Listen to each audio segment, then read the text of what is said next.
Sox. Perfect day to be out on the beach today or in the stands here at JetBlue. Red Sox taking on the Orioles for the first time here inside the Grapefruit League. Great to have you along with us, Dave O'Brien, Steve Lyons, and Garen Austin.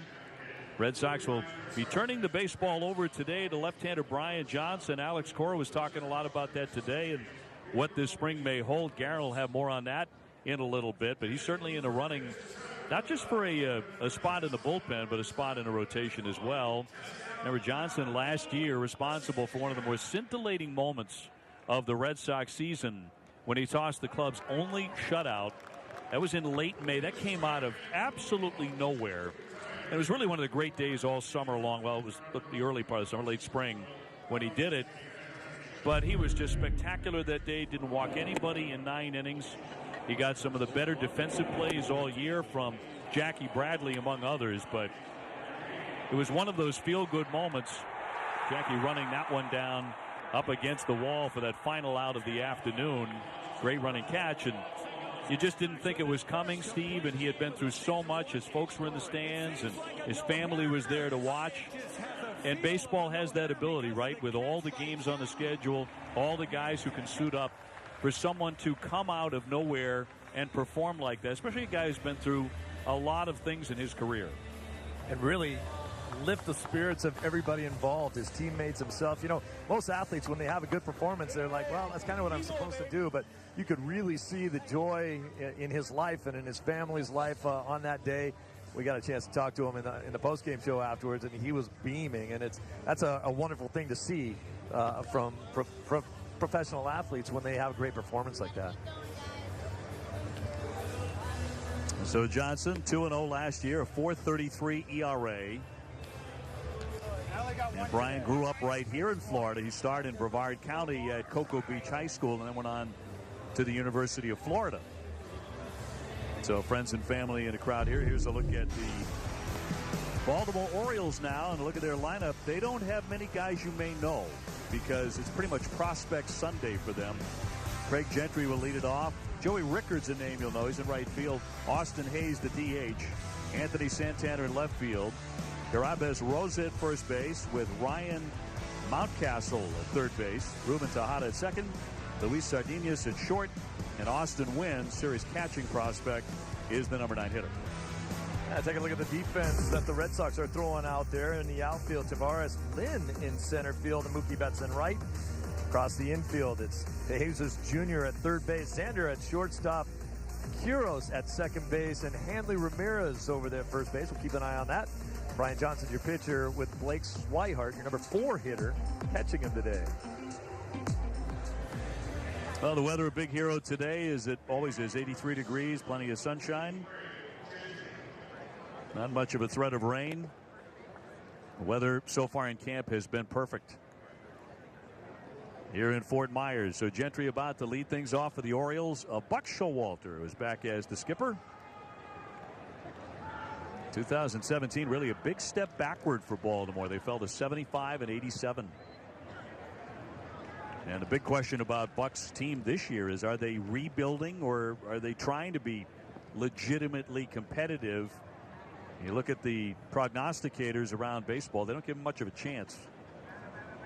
Well, it might be a little less about what they've done and a lot more about what the Red Sox and Yankees are about lately. Gentry fouls first one away, and we are underway.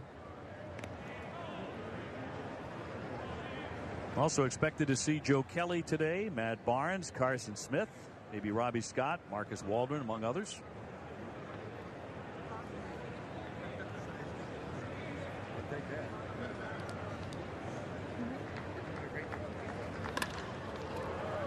Xander Bogaerts with the scoop. And low throw, and nicely done there by Hanley at first base. Hanley Ramirez. It's funny, you and I were talking about before the game, and did Hanley get enough credit when he played a couple of seasons ago first base on an everyday basis? Did he get enough credit for doing a solid job? I don't think he did. I thought he was really, really good down there. He did things like he did right there, saved his teammates from making errors, and that's what you ask out of your first baseman.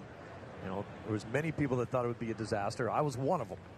And he completely proved me wrong, no question. I think he proved a lot of doubters wrong. Rickard hit .241 last year for the Orioles with 4 home runs. Facing Brian Johnson. So in Johnson's case, every spring outing, very, very important for him, even if this only goes a couple of innings today. And you know, with his stuff, he's got to throw strikes, he's got to locate, he has to have excellent command. When he threw his shutout, he had all of that going.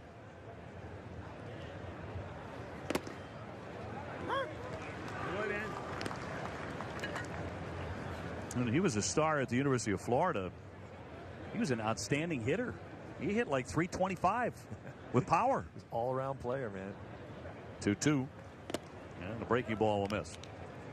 But one of the things that, you know, Handel will get used to again, he's going to have to put a lot more work back into first base again like he did when he prepared for 2016.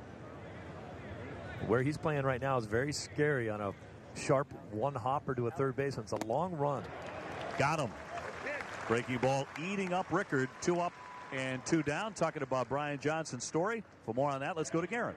Well, Obi, what a moment last May for Brian Johnson. Complete game shutout after battling injury, anxiety, and being robbed at gunpoint, and to do it at Fenway Park with his family in the stands. Johnson said that any time that you have success at the big league level, it's something that you can go back to when you hit a rough patch.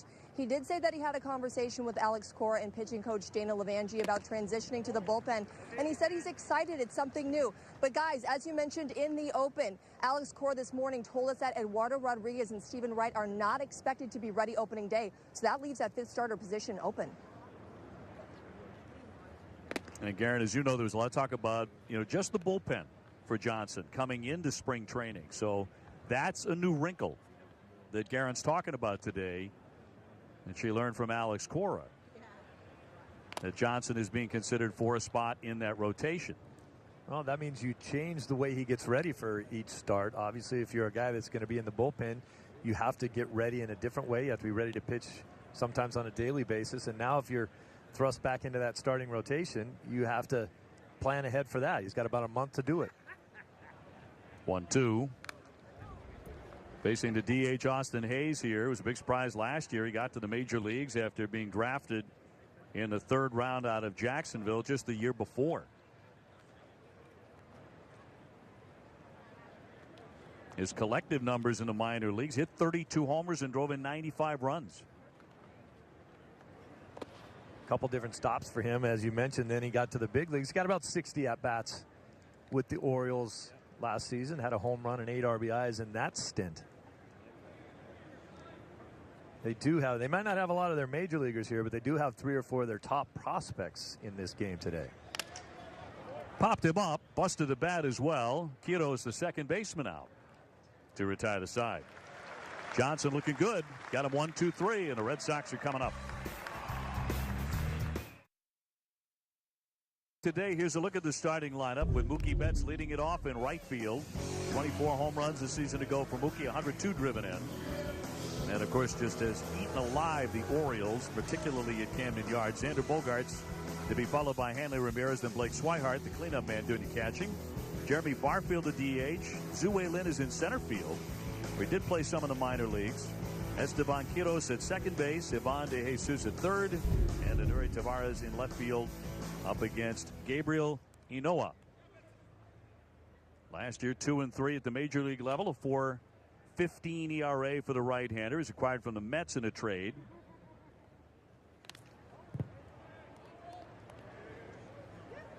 Sox have won their first 2 Grapefruit League games. Have actually won all 4 games they have played, including the wins over Northeastern and Boston College.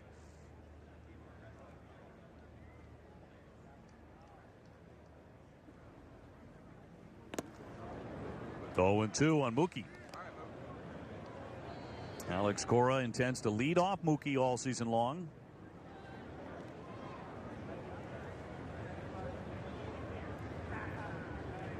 Oh, 2. A rarity for Mookie, of course. A strikeout. Down he goes. 1 away. Well, let's check out the defense for the Baltimore Orioles in the outfield. Looking at Santander, Gentry, and Rickard. In the infield, Mountcastle, a big prospect for them. Sardinas at short. Ruben Tejada at second base. And I'm going to love the way you're going to say this guy's name, Rosa, as the day goes along. Inoa and Wins is the battery today.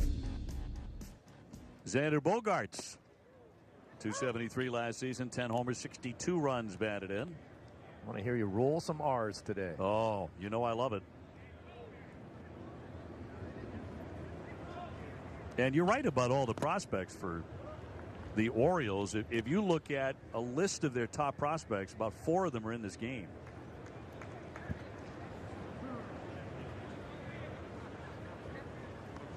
And a 1-1 to Bogey. To left center field. Gentry dives. He can't get it. Smothers it. It'll be a base hit. So Xander Bogaerts with the first knock today for the Red Sox with 1 down. Gentry very lucky to come up with that ball. He dove for it. He wasn't close to catching it. Easily could have skipped past him, but somehow he kept it in front. Bogey would have been on second. Instead, this ball, when you dive for it there, you better make sure you stay in front of it or else it's up against the wall, and Bogey has to stay at first. It's up against the wall, or when it hits the grass, you need some new dental work. Yeah, we saw that the other day in a game, right? Bounced right off of someone's noggin. Here's Hanley now, 242, 23 home runs a season ago. And you talked about those shoulders, those aching shoulders that he played with last season. A major reason his numbers were down from 30 and 100 the season before. And the impact that J.D. Martinez could make hitting right behind him. Yeah, it could be a huge difference for a lot of guys in the lineup. It just lengthens it out.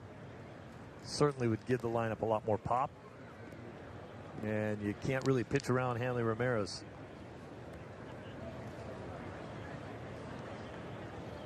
Hanley's also talked about going on the TB12 method, the diet of Tom Brady.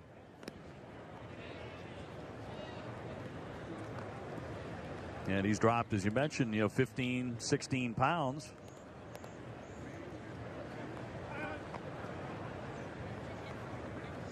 And really spent the winter concentrating on Brady's workout guidelines as well. So he started doing that last year at the end of the season a little bit with the bands. And really liked it and the impact it had on his body. Yeah, less heavy lifting and more band work and flexibility issue.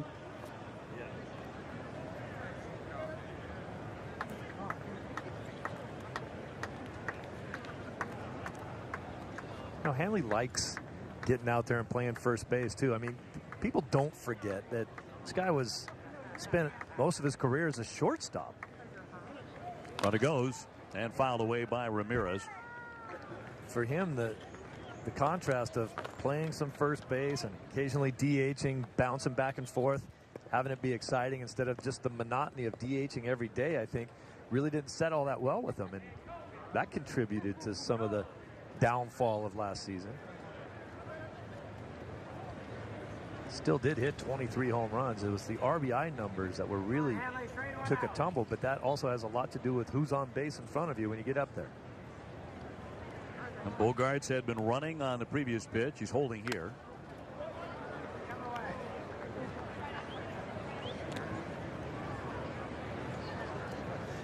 Blake Swihart on deck. He spent most of his season last year at AAA, where he was 6-9, a .525 earned run average. Did get promoted and pitched a little bit better, actually, at the big league level.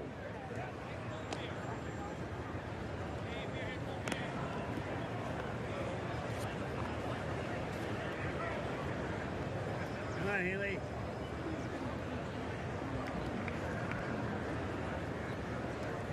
One down, Bogaerts aboard at first base, and the 2-2 to Hanley.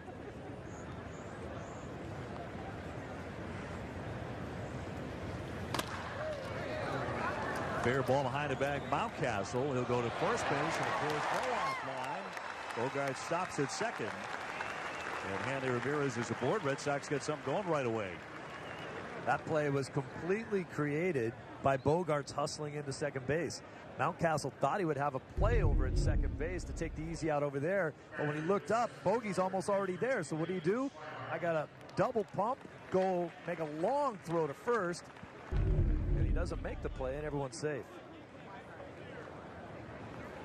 So it'll be an E5.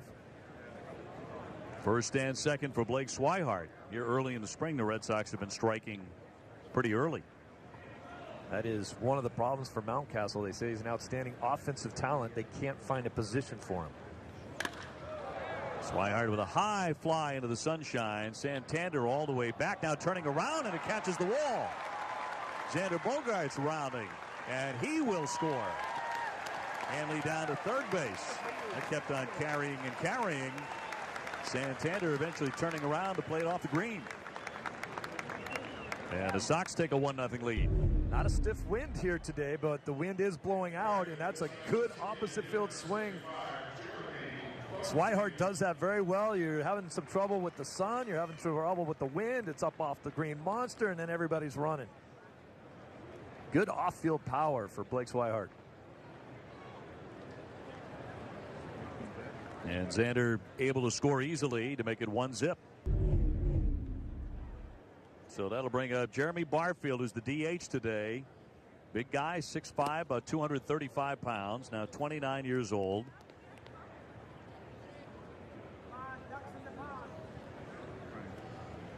And last year, between Portland and the Paw Sox, he hit 28 home runs.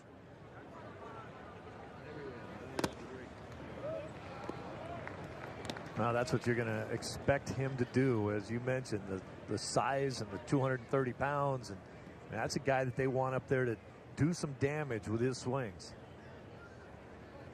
Signed with the Red Sox after being named MVP of the Independent Atlantic League in 2016, but he has bounced around. He's been a lot of places: Vancouver, Kane County, Stockton, Midland, Sacramento, Camden, Sugar Land, New Britain, Albuquerque. And as mentioned in the Red Sox system last year. How many of those towns have you been to? 2. No, you've been to a couple. Well, a couple, but you're right. I mean, you're talking about that's the sticks. Not to mention Mexico for a quick spell for about 11 or 12 games. So hoping for that opportunity. Originally selected by the Mets in the 9th round of the June draft back in 2006. And the 3-1 hammered foul. One of my minor league former managers in the Red Sox system, also a guy who coached at the major league level, Tony Torsia, said, you know, this game is, you're never sure how it's going to pan out. And if you continue to work, you just never know when you're going to fall out of bed one day and become a better player because the work catches up with you. He's older, but they're going to give him a look. Yeah, Daniel Nava stories do happen. That one got by him for strike 3. So Barfield whiffs, and they're a 2 away. That'll send up Zhu Wei Lin, who is in center field today for the Red Sox. This pitch just up, climbed the ladder, couldn't catch up with it. And those are the type of at-bats that we're talking about. He must be productive in that situation. Guys on second, third, less than 2 outs. Got to find a way to get someone home. Zhu Wei did not play any outfield for the Red Sox the time he was with Boston last summer. He did in the minors. He's got runners at second and third and 2 away.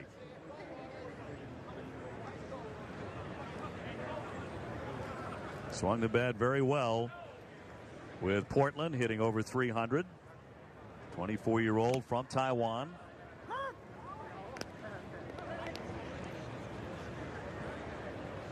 First came up with the Red Sox, hit 268, 25 games.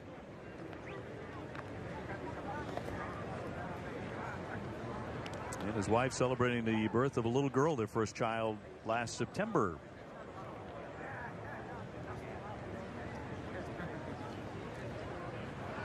So Hanley Ramirez at third base, and Blake Swihart with that RBI double now at second. 2 down.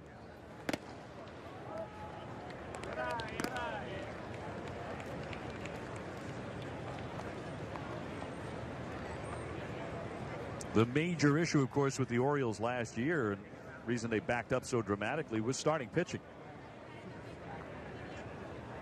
They certainly have the offense to play with anybody when they have all their regulars.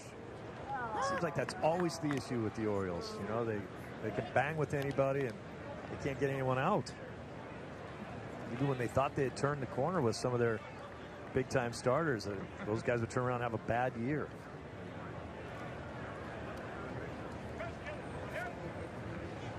Two and a full count on Zue Lin.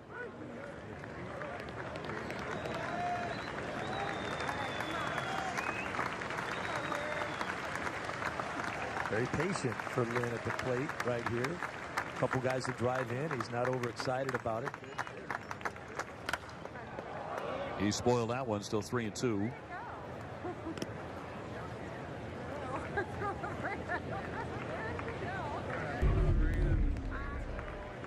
Saw a lot of pitches. Got to a point where he saw one he liked. And just a nice, short, compact swing out of Lin.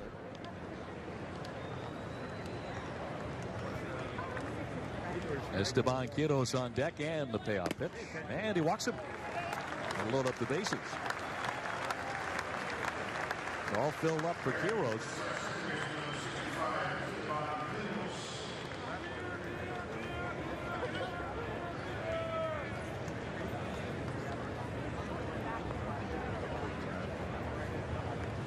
So no place to put him. Red Sox with a chance to do damage right away here against Inoa. Error in the inning certainly didn't hurt him or help him very much. Did hurt him for a moment. We'll see if it comes to be a big deal. And in there for a strike.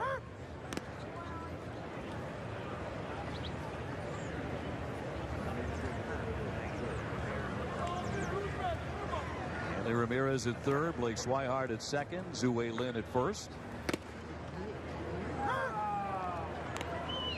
Marvin Hudson set on the corner in the count 0-2.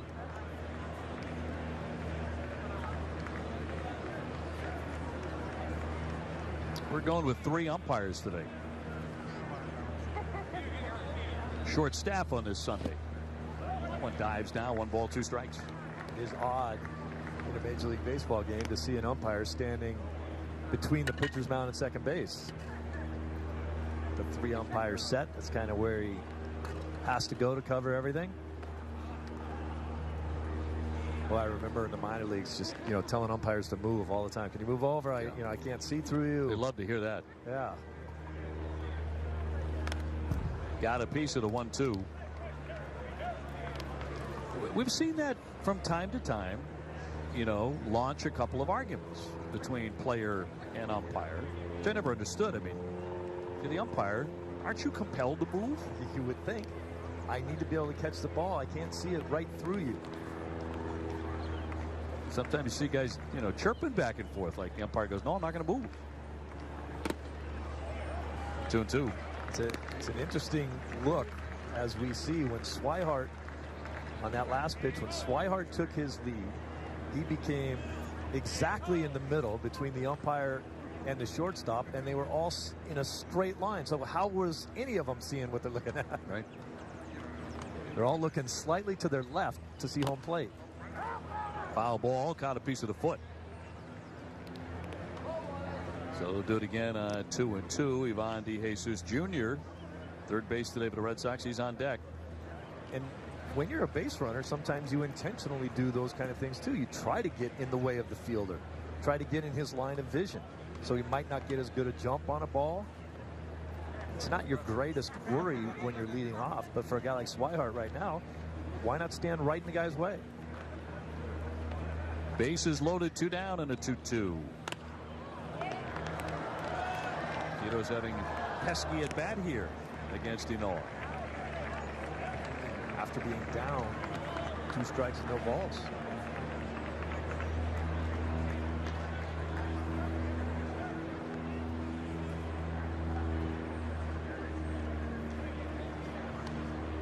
Ramirez, Swihart, and Lin getting their leads. And it's 3-2. So the runners will be on the move. Red Sox have forced the Orioles starter for a buck today to throw a lot of pitches here in the first inning.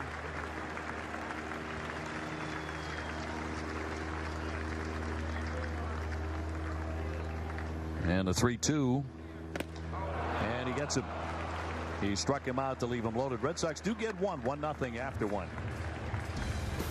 Spring training game on Nesson is brought to you in part by Ace Ticket. Ace Ticket, where Red Sox fans go for tickets to all their favorite events. From sports to concerts, Ace has the best selection at the lowest prices. Visit aceticket.com or call 1-800-MY-SEATS. Sox with a 1-0 lead. Did leave them loaded. There was a lot of action in that inning for one run, huh? A lot of pitches by the Orioles starter. Strikeouts, errors, balls off the wall, people running all over the place. One run. Anthony Santander will lead things off in the inning against the left-hander Johnson. Brian Johnson got him 1-2-3 with a strikeout in the first. Santander, a 2016 Rule 5 guy. Missed most of last year because of a shoulder injury, but another one of their prospects who's playing today. I guess if you're going to pick a time to get hurt after you're a Rule 5 guy is not the worst situation. Right. Under that circumstance, they have to keep you. And I think they have to keep him again for a period of time this season as well. That's correct, yeah. A certain number of service days. 44 or something like that, I think he has. Which right. It didn't work out terribly. You don't want to get hurt. But no. But, I mean, you think about it. He was in the minor leagues. He had been making a minor league paycheck. He got hurt. He's getting the major league minimum salary for a season without playing. Chopper for Quiros. One away. Now, of course, when they have their everyday lineup, it's a pretty fearsome lineup. Last year, the Orioles had 7 guys who hit at least 20 home runs. None of them are here today. Adam Jones, Wellington Castillo is not with the club anymore. Mark Trumbo, Chris Davis, Jonathan Scope, Manny Machado, and Trey Mancini. None made the trip over from Sarasota. Well, you were talking about that new rule that they made until March 1st because of the short spring training this year. You don't have to take any of your regulars until March 1st. These early on games.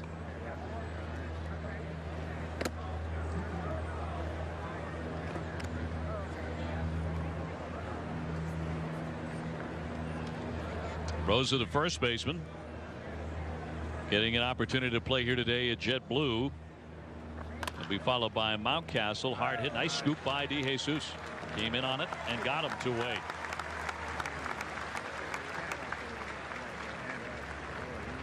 You have 2 options on a play like that, but you better make your decision quickly. You can take a drop step and catch a longer hop, or you can decide to come in and charge and get that real short hop right there.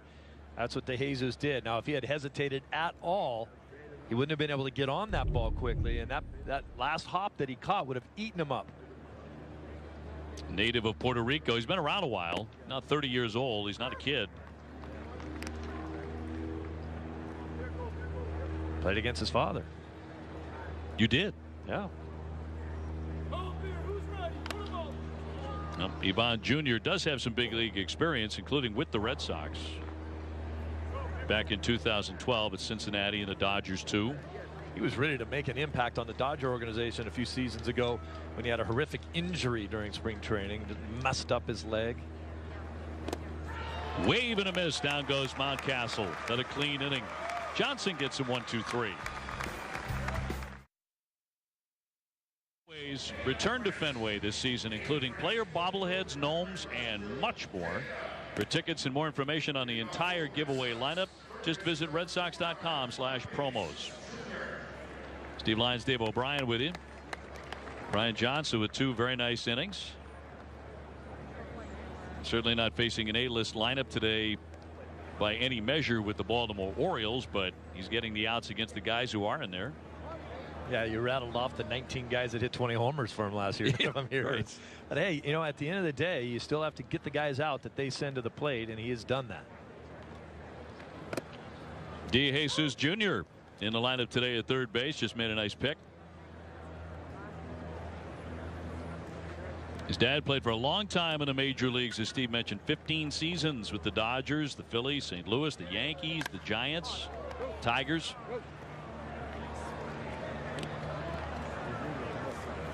And DeJesus, part of that delivery of nearly 10 tons of supplies to aid Hurricane Maria recovery efforts in Puerto Rico back in January. It was a JetBlue plane. Cargo included medical supplies, vaccines, first aid kits, flashlights.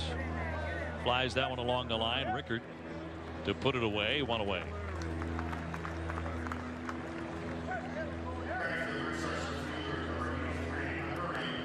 And Uri Tavares will be next. He's in left field today, and then Mookie Betts.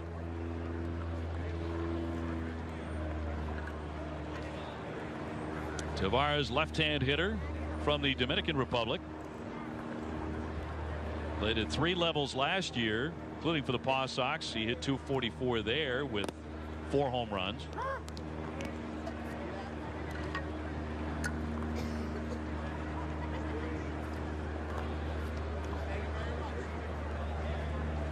Andy Noah has a pretty good fastball. Missed with that one. And he's using it. I mean, 90% of his pitches so far have been fastballs. He's running it up there, so nothing too surprising for these guys at this point in the game when everybody's seen them. Popped into left. Santander, plenty of time. And right on cue, he threw a slider. Gets in out with that. 2 up, 2 down. Mookie Betts next. Mookie, we talked about how rare it is for Mookie to whiff, which he did at the top of the game for the Red Sox. One of the toughest strikeouts in all of baseball. He struck out swinging back on April 19th at Toronto. That snapped a streak of 129 plate appearances without a strikeout at the major league level.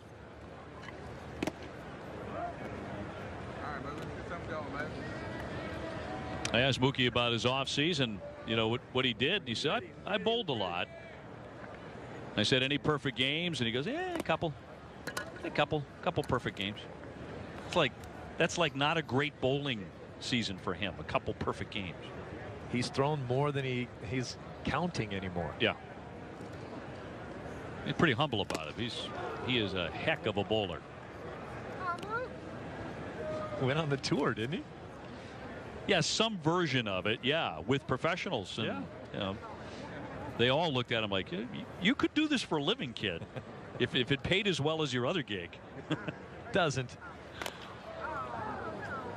I think there's a lot of things that Mookie could have done. Yeah, he continues to dominate the ping pong table in the clubhouse too.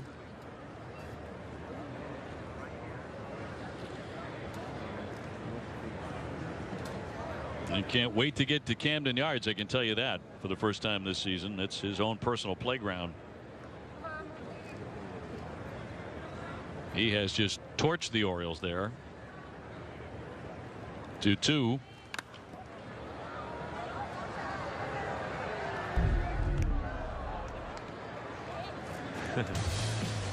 The 11 home runs are the amazing thing. Yeah. He's hit 12 against them, 11 of them in their own backyard. And batting average .301. I would have bet a lot higher. But it seems like every time he does connect there, it's gone. And that'll be in there for strike 3, so he'll take a seat. Striking out for the second time today.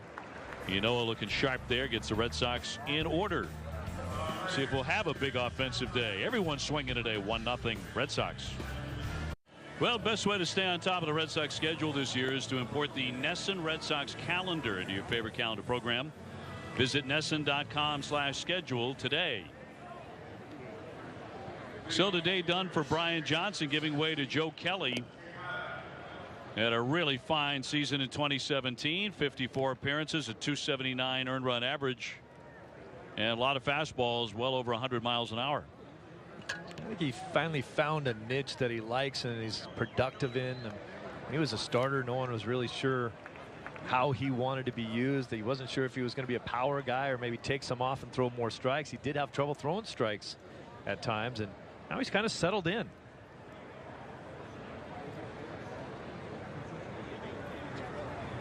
Joe got smoked on the leg by a ground ball the other day, but he shook that off. He's all right. was limping around pretty good for a couple days. Ruben Tejada at second base today for the Orioles. He'll take ball one.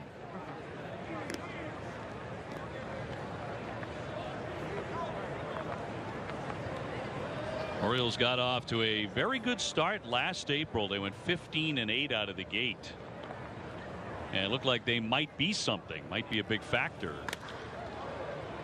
Popped up down the line. Bogarts, DeJesus. Xander there leaning and can't get to it. That's how the netting there might hurt some of the defenders every once in a while, because I believe, unless my angle was bad, I believe Bogarts would have caught this ball had there not been any netting there. But he couldn't reach out far enough to get it because you run into the net.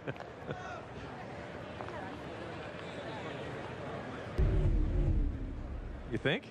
Yeah, I think he probably would have caught it. Safety of the fans is a good idea. he did go. That's a swing and a miss. 1-2.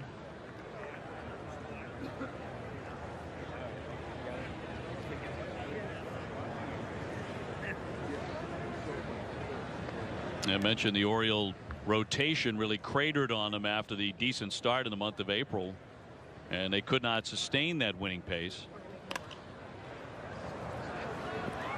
And in the end, they really limped down to the finish line, winning just 4 of their last 23 games. Ouch. Closer Zach Britton ruptured his Achilles over the winter. They also saw catcher Wellington Castillo leave for the White Sox.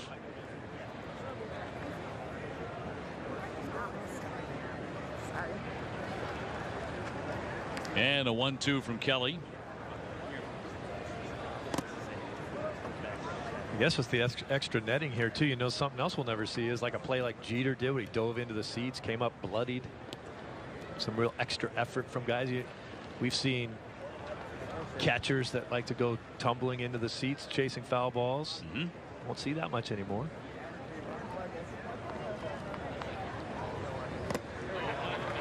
Disappeared. Down he goes, strike 3. Tejada, a strikeout victim. That's the 3rd for the Red Sox today. So 1 away. Yeah, that's what makes things unfair when you're facing Joe Kelly, because he can throw it 100 and then throw that nasty breaking ball at you. Take a lot of miles an hour off of that pitch and get some extra movement. Luis Sardinas, the shortstop, to step in. And Austin Wynns, who is one of their top prospects as a catcher. Going to be using that phrase prospect a lot today. There may be one player in this lineup today who will be in their opening day lineup against Minnesota. It might be Austin Hayes.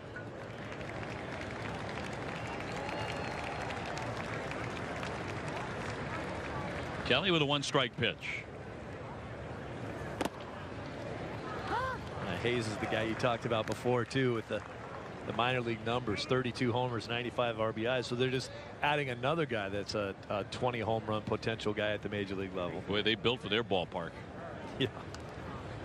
If you don't like hitting in Camden Yards, you don't like baseball.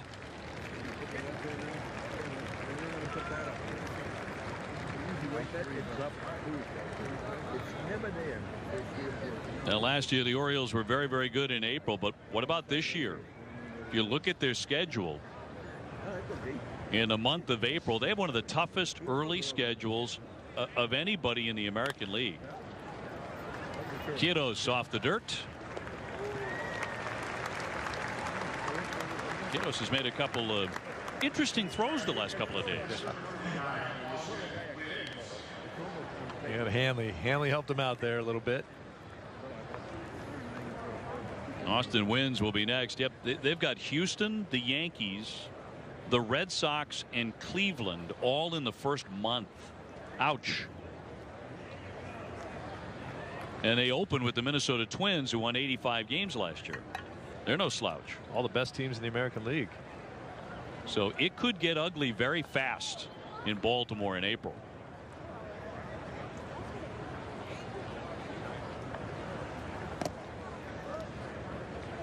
Here's one of those guys that the Oriole fans will want to get used to watching here. Still hasn't developed all that much as a hitter. Did hit a home run the other day here in spring training, but noted as an outstanding defensive catcher. Yeah, Austin Wynn's very highly regarded. And they are deep coming up from the minor leagues for catching. Chance Sisco will be 23 during spring training. He's their catcher of the future. Yep. You mentioned they lost Wellington Castillo. He turned down their offer and went to the White Sox. Nobody aboard and 2 down, and the first 8 have been retired by the Red Sox pitchers today. Boston up 1-0. Xander Bogaerts and Hanley Ramirez and Blake Swihart, the first 3 men due up in the bottom of the second. Or bottom of the third. Hard to find a nicer day to play baseball in. They're very, very comfortable today. And a lot of cloud cover at the moment.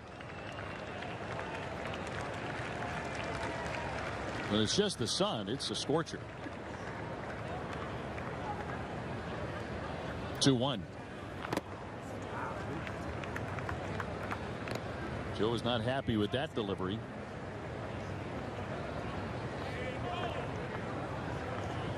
Just a bit of a breeze today out towards center field.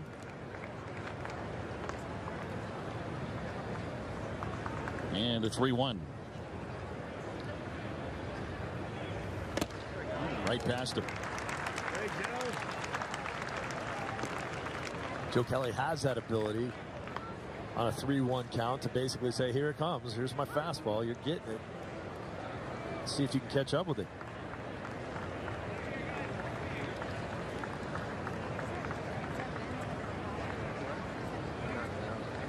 (3-2). He puts him away. 2 strikeouts for Kelly. 1, 2, 3 they go for the 3rd consecutive inning. We'll keep it right here on NESN after our Sox game for the Bruins matchup with the Sabres in Buffalo. Dale Arnold and Barry Peterson get you set with everything coming up at Sox Bruins doubleheader all day on NESN. Bruins made a big trade today, acquiring forward Rick Nash from the Rangers in exchange for a bunch of guys. So they'll be talking about that deal and much more to come. It was expected to be a long run in postseason play for the Boston Bruins coming up.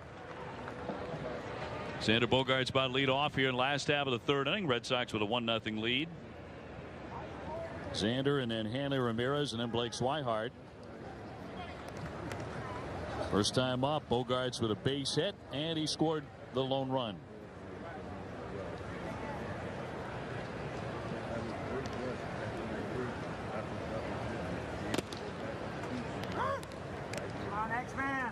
So Aquino, the left-hander, making an appearance out of the bullpen. Yono went the first couple of innings, allowing 1 run.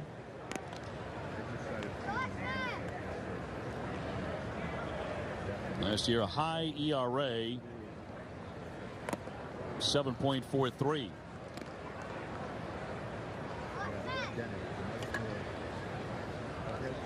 Xander entering his 5th full major league season, and he's just 25 years old.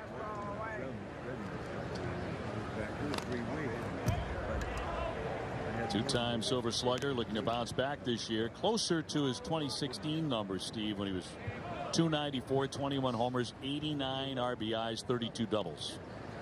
And that was a team that collectively had such a good season together. By him for strike 3. 1 away. And will send up Hanley Ramirez.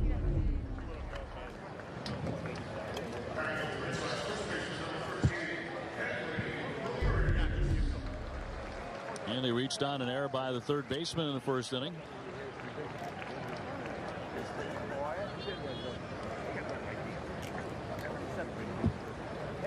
And collectively, the Red Sox expect that lineup of just the guys coming back from last year those guys individually to be better and as a unit than they were in 2017. There's every reason to think they will. 2016 was just an offensive explosion on the team for a lot of guys, and this game isn't built on that type of consistency. It's hard to go out there and throw up the kind of numbers that almost every guy on the team did and repeat that the next year. If I said to you, will Mookie Betts do better than 24 and 102? The power category, you think there's a very good chance he will. Hanley, better than 23 home runs, particularly if Martinez ready to go and in there every day. Xander Bogaerts, 10 and 62. Yeah, I think all those guys will then take a step forward back towards those 2016 numbers. But what did happen in 17 was not so atypical. I mean, everyone took a step back. Hard to repeat those numbers. Yep, happens more often than not. Really, the only guy that had a better year than he had in 2016 was Vasquez, and that was because he was hurt the entire season.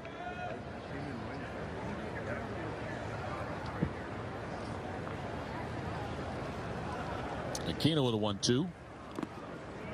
Good patience there by Hanley. 2 balls, 2 strikes. Blake Swihart will be next.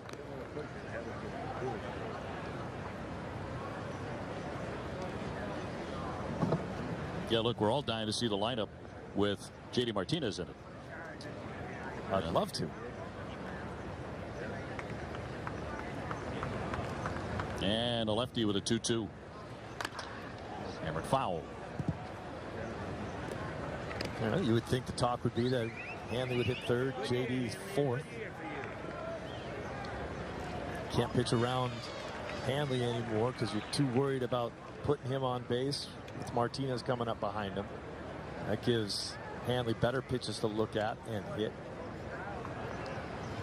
Mookie Betts a lead off. Andrew Benintendi will be the 2-hitter. 3-2. Lengthens out that lineup. One extra guy and one extra power guy that you have to think about him all the time, even when he's not hitting. That makes everyone else better.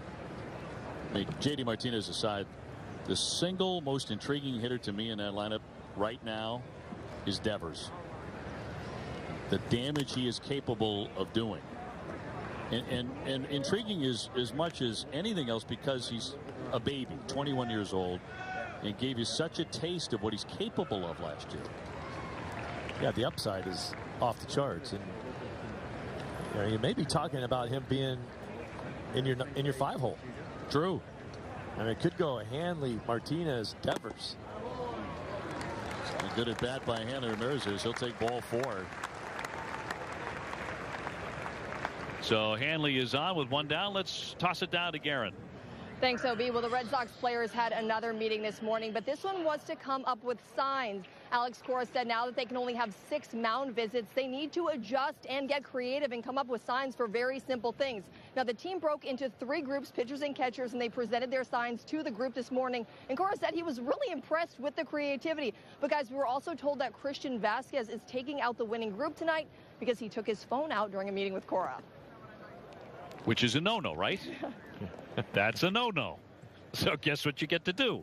Pick up the tab. That could be an expensive dinner. It's kind of fascinating process there.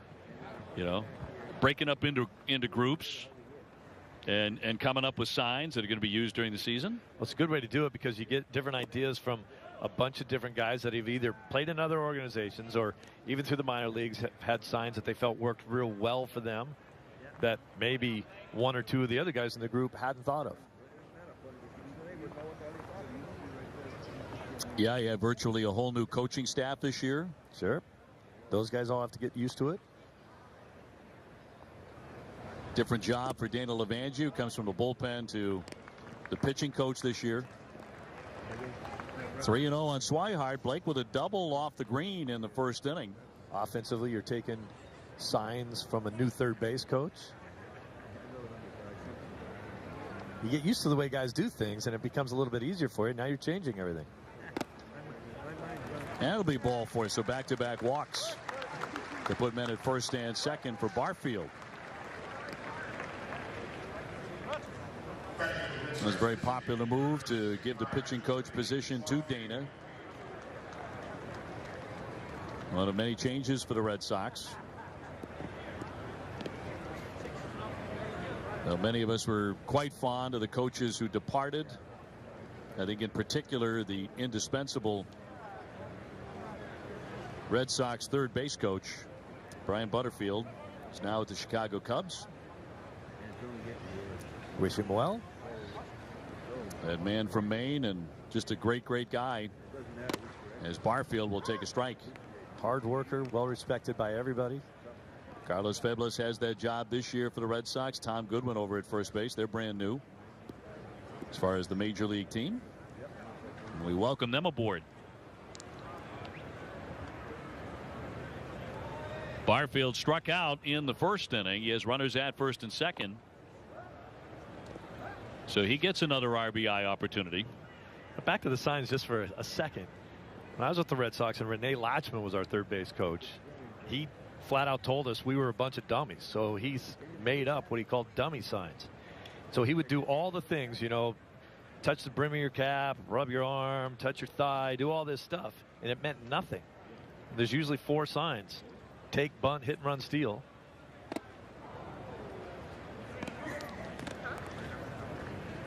He'd go through all of those signs, and then after doing all this, you're watching him, and it didn't mean anything. If he clapped one time, that was a bunt. Do all the signs out of that. The clap was the two bunt. hands. Yep. The clap were the signs. Yep. And nobody ever really picked it up. It was so simple. Everyone's watching for something else. So you really didn't go by an indicator. You know, nothing. That's pretty basic. Bunt, steal, hit and run. Wow. Barfield is swinging a miss. He'll strike out for the second time. That'll keep runners at first and second for Zhu Wei Lin. You don't need an indicator when nothing you're doing means anything. Right. This came up empty right there. We've seen him swing through a couple pitches today. My high school signs were more sophisticated. I know. Clapping your hands. 1 time's a bunt. 2 times a hit and run. Yep. 3 times a steal.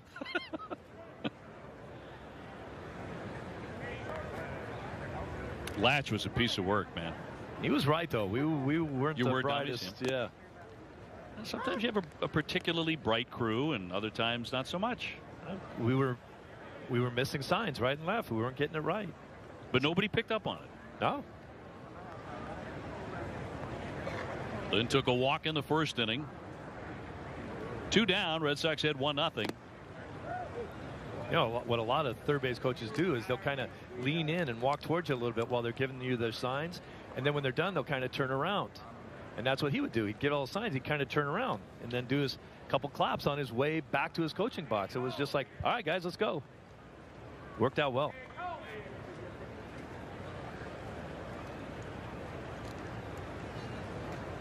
One to Zhu Wei Lin, and a strike. Was there a louder man you ever met in your life than Rene Latchman? Booming voice. What a booming set of pipes he had. He was a little before his time on the old metrics too. He spent a lot of time looking at numbers and trying to figure out tendencies of other clubs. Well, I know when he was the third base coach for the Red Sox, a lot of guys he had thrown out at home plate, and he took a lot of heat for that. That's in there for strike 3, but a great guy, great baseball guy. Well, the Red Sox threaten but do not score. 2 left.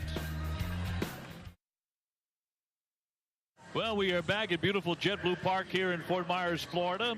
Happy to be along with you as we go to the top half of the 4th inning. Sox have a 1-0 lead on Baltimore. New pitcher will be Matt Barnes. And Matt's sporting a new number. He's rocking a new number. It's number 32 this year. He switched from number 68. You look at his numbers from a season ago. Down to a lot of games, a 3.88 ERA to the right-hander from UConn. Like Barnes, as he continues to mature as a pitcher, is just looking for that all-out consistency. You'd see games out of Barnes where he would be dominant, and other times where he'd have trouble finding the plate.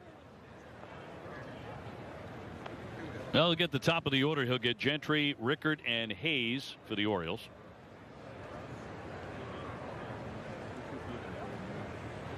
Red Sox pitching so far has been very sharp. In fact, no hits. Johnson went the first two strikeouts. Joe Kelly went 1 inning, 2 strikeouts. Both of them looked very good.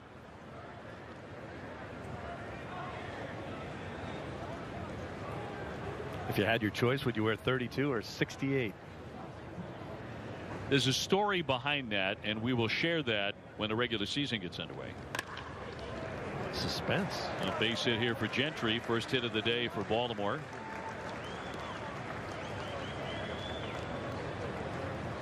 And that'll send up Joey Rickard. The Red Sox will play at Pittsburgh tomorrow.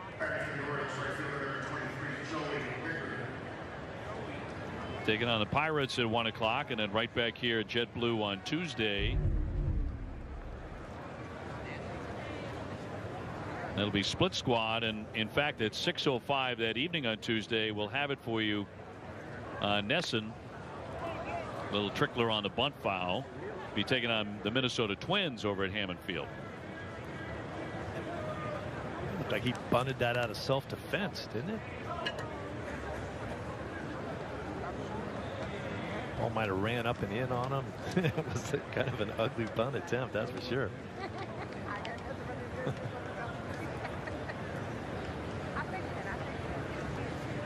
Austin Hayes on deck for the Orioles.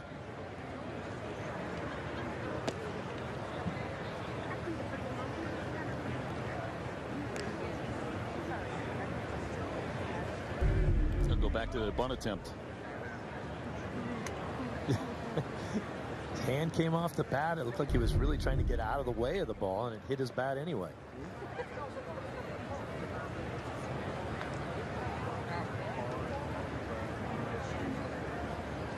The 0-1.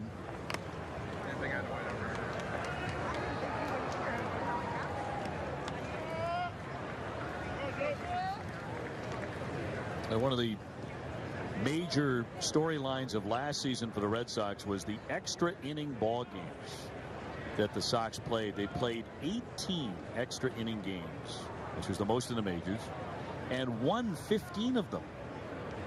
Went 15-3 in extra innings, and matched a single season franchise record set in 1943. Most extra inning games, most extra innings played as well.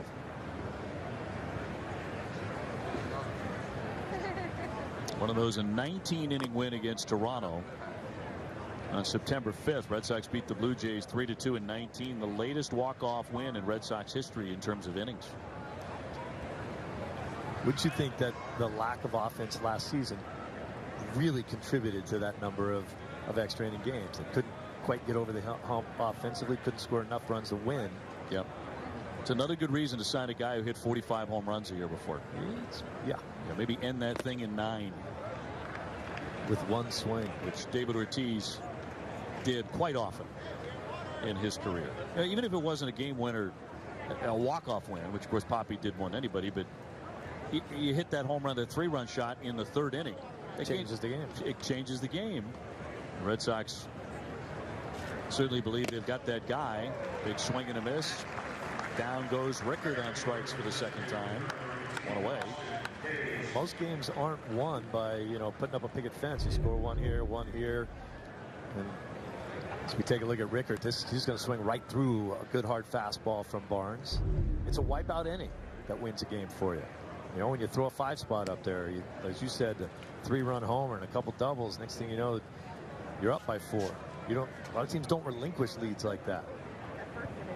But 18 extra inning games, that got surreal after a while. It really did. It felt like it was every night. It did. It got to the point where, at least once or twice a week, you felt like, the Red Sox were playing very deep into the night.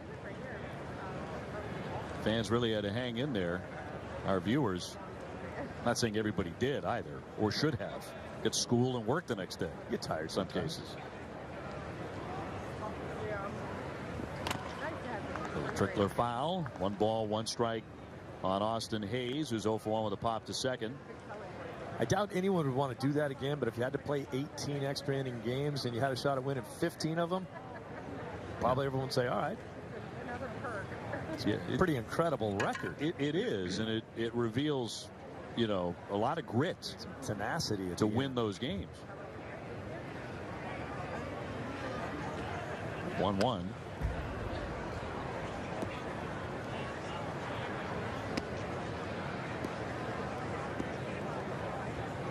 Yeah, you play that long and you win those games. It's one thing. You win 15 out of 18. Then it's kind of okay. It's a lot of extra baseball, but that's a heck of a winning percentage.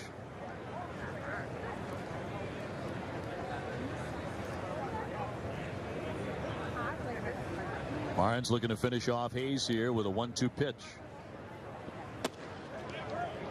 And just missed apparently. 2-2.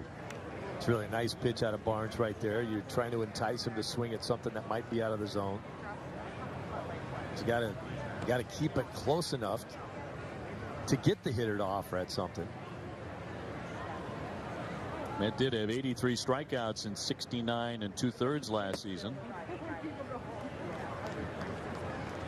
while walking 28.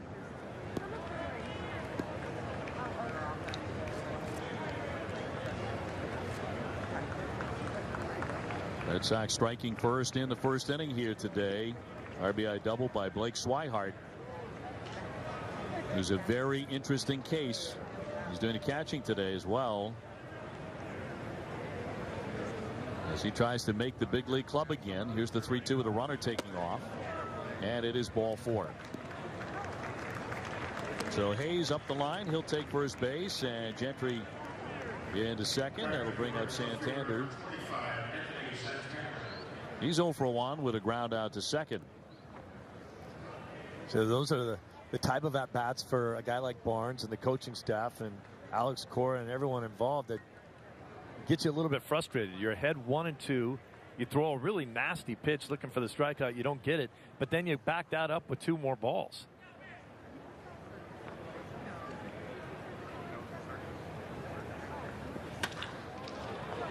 Down for it, Quiros to Xander. And in time, he got him. Red Sox turn the double play. Matt Barnes gets out of the inning. First twin killing of the day, 4-6-3.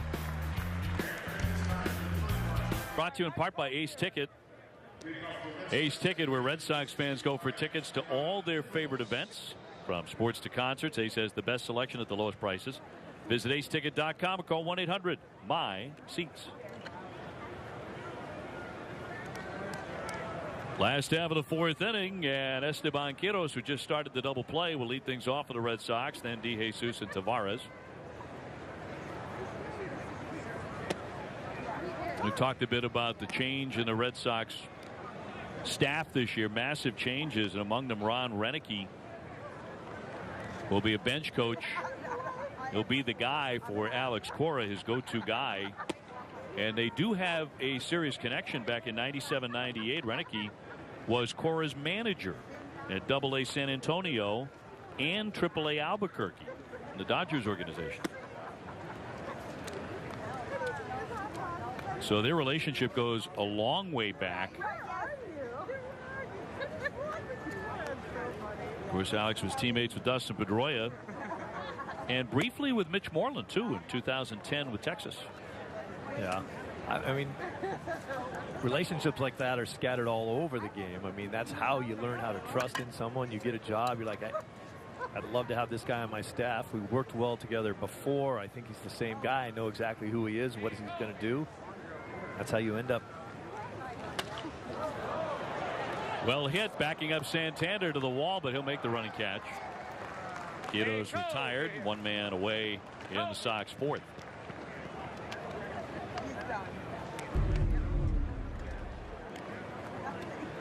Pretty good stroke right there. The opposite field just didn't have enough to get it up against the wall. And a nice play in left field.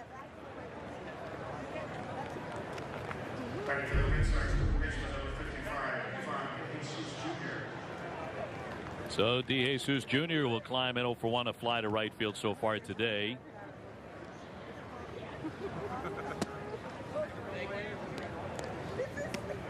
DeJesus has been a professional since 2005 in the Dodger organization.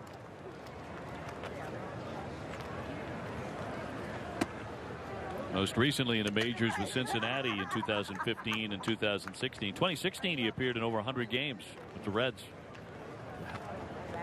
He's just had a really tough time with injuries over his career.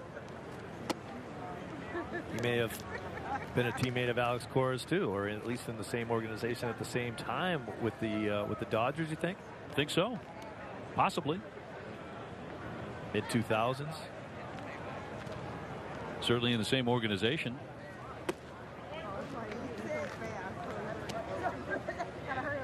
Now this guy can play second, third, short, a little first base, a little outfield. Alex Cora is really big on guys that show some versatility, and not just versatility in one spot or another.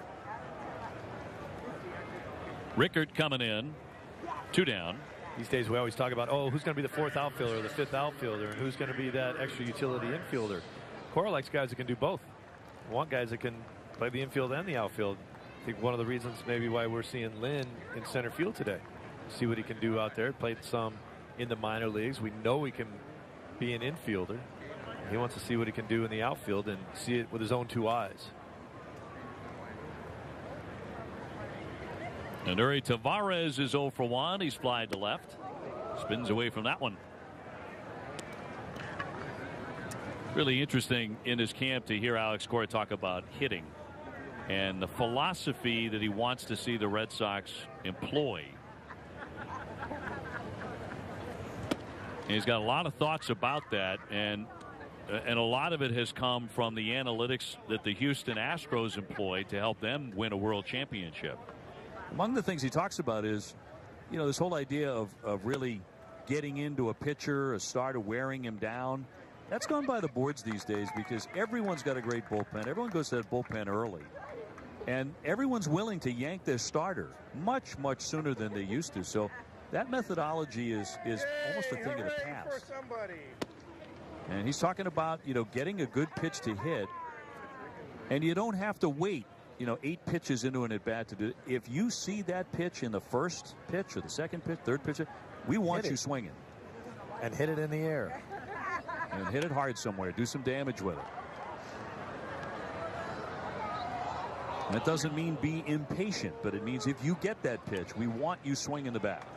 Yeah, there's no question that, you know, starters are gone early. You know, the old school Red Sox of waiting guys out, you know, grinding out at bats, go 3-2, make the pitcher throw pitches, get him out of there. No one cares about that anymore. But up the middle for a base hit for Tavares. I still think that philosophy of not caring if my starter doesn't go very deep can come back and bite you later on, because if you're always in your bullpen early, it can hurt you. Good piece of hitting right there, right up the middle. Breaking ball, stayed right on it. Now, you can't care every day that you're going to go get your starter in the 4th inning or the 5th inning. You know, then you don't have anybody coming out of that pen 2 weeks later that can get anybody out. On the other hand, this is a staff that has Chris Sale, you know, who expects to pitch all 9 innings. As mentioned, a healthy David Price, which could be as important as any single thing in the Red Sox drive to go back to postseason play. As a starter, Price was electric as a relief pitcher last year. But back in his customary role, that's in there for a called strike.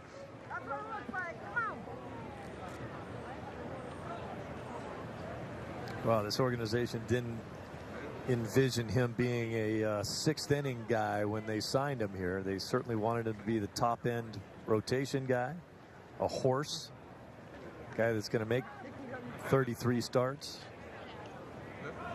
Well, he did win 17 games his first season with the Red Sox when fully healthy. Tavares on at first base, 2 down. Red Sox in the lead 1-0.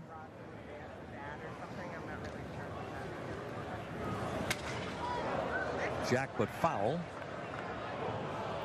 Off the bat of Mookie Betts, and Mookie broke that one.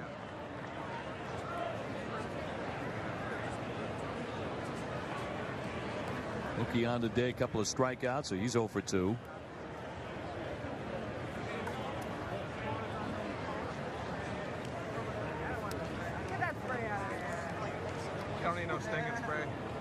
Mookie Betts, the only player in the American League with at least 100 RBIs and 100 runs scored each of the last 2 seasons.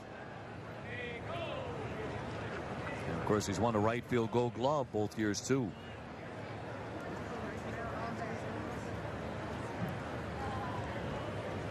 There's not a better defender in baseball. It's a tough day at the plate, though. This is unusual to say the least. Yeah. 3 strikeouts today. 1-0. The Red Sox lead it.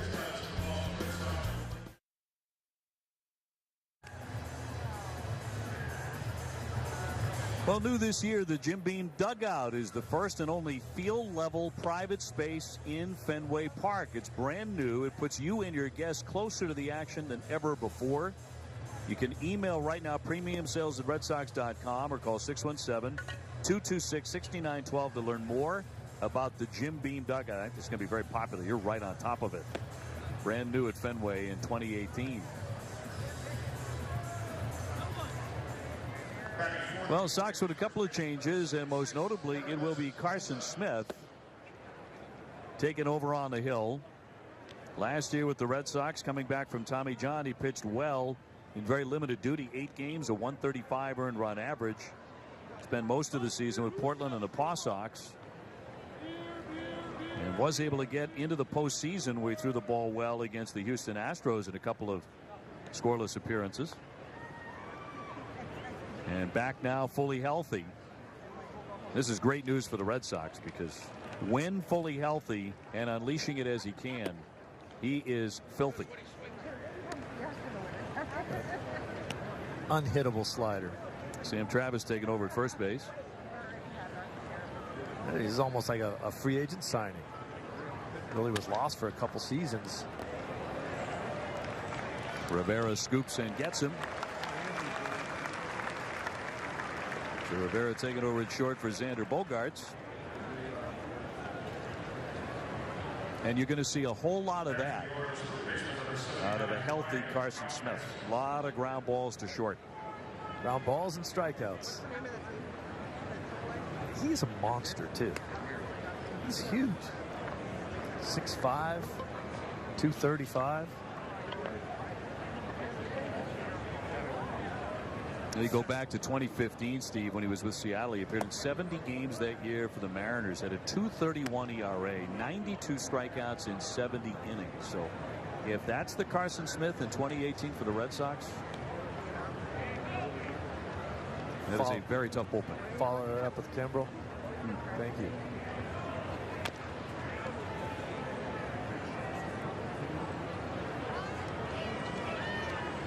Here's Nate Castillo is also taken over in right for Mookie.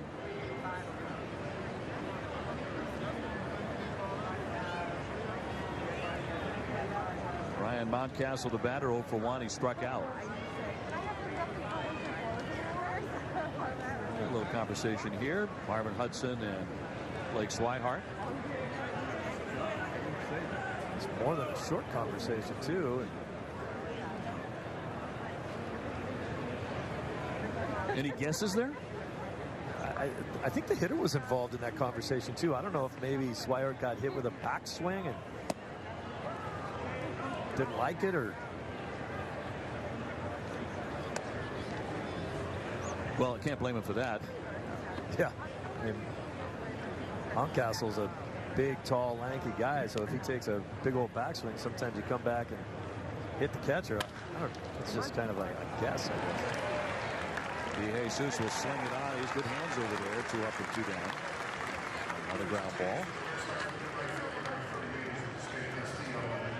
Let's go back to that previous pitch.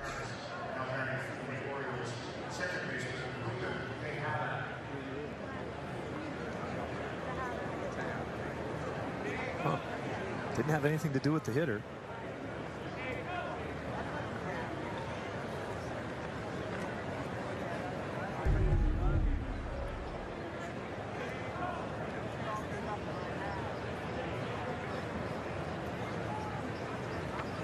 So 2 down. Tejada's 0 for 1. He has struck out. Orioles have been held to 1 hit.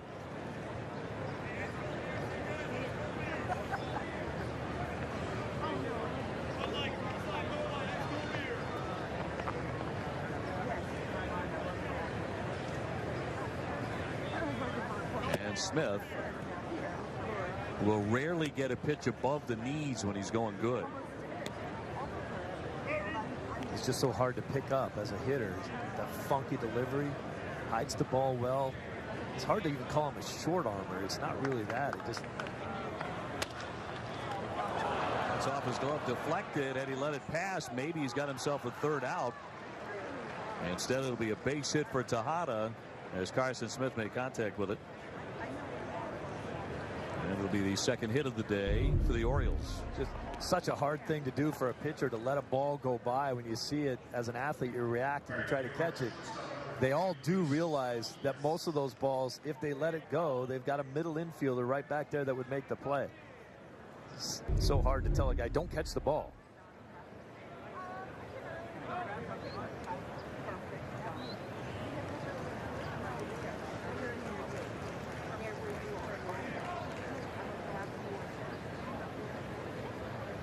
Sardinius 0 for 1. He's grounded to second. And I found that's particularly true what you just described about sinker ballers. You know, guys who get all those ground balls, they're so used to making plays. They think that they're almost an additional infielder. Instead of letting it go, some of the best sinker ballers have gotten hurt breaking fingers, breaking thumbs, reaching out for those hard ground balls. And it's just it's a reaction that they find hard to stay away from. And, you know, when you sink a ball down and away from a hitter, you know, one of the best place that hitter's going to hit it is right back up the middle. So you are going to see balls up the middle. And a guy like Derek Lowe, who we see down here in camp every day. Yeah, it's great to see him the other day here. He got hit with more comeback shots at him than any pitcher I ever saw. Of course, Derek, who had a great sinking fastball but didn't have the greatest mechanics, many times would throw the pitch and have his back turned to home plate after he threw it. So he got hit a lot because he was in bad position. Got a good sense of humor too. I stopped in the chat a little bit and I said, "Hey, you're working with Rick Porcello." He said, "Oh yeah, it's a big story. It's a big story that I'm here." You know, so that guy won a Cy Young a couple of years ago. It's a big story. Yeah, pretty modest. But one of the guys we're talking about, you know, working with players, and Mike Lowell doing the same thing with Devers. You know, sometimes these catches are painful, but it's worth it, right? Yeah, some of the great plays in the game sometimes doesn't even happen on the field. See if he gets another chance. Hey, Kobe here. Go! That's an old infielder, huh? Yeah, and checking out his broken finger.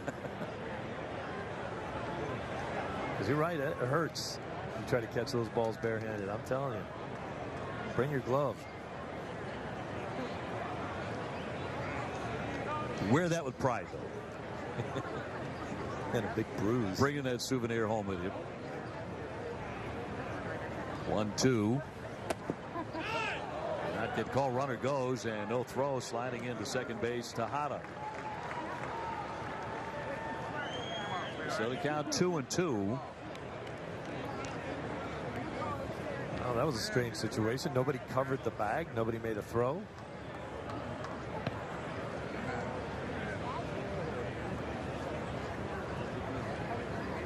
That's only the second time today the Orioles have had a man as far as second base. That represents the tying run. And up the middle for a base hit. Charging on Atlanta, going to send the runner, and he bobbles it out there in center field, so the game will be tied. Sardinius with an RBI single, and that knocks the game at 1-1 here in the fifth. That's an interesting two pitches. As you see the base hit right here, that's a breaking ball up the middle that's going to score the run. Lynn probably would have had a play at the plate here. Just doesn't come up with it cleanly, trying to do everything a little too quickly. Carson Smith tried to go for the backdoor breaking ball for strike 3. The runner was running. No one covered the base. Swihart didn't throw down. Next pitch, the guy scores on a base hit up the middle. Sends up Boston, wins. The young catcher, he's 0 for 1 with a strikeout. It's a 1-1 game here between the Sox and the Birds. We'll meet 19 times during the regular season.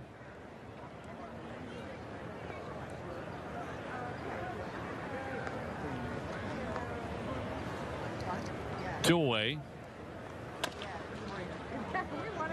Rivera will go the short way to retire the side for the Orioles, but they do get their first run, and midway through it's a 1-1 contest.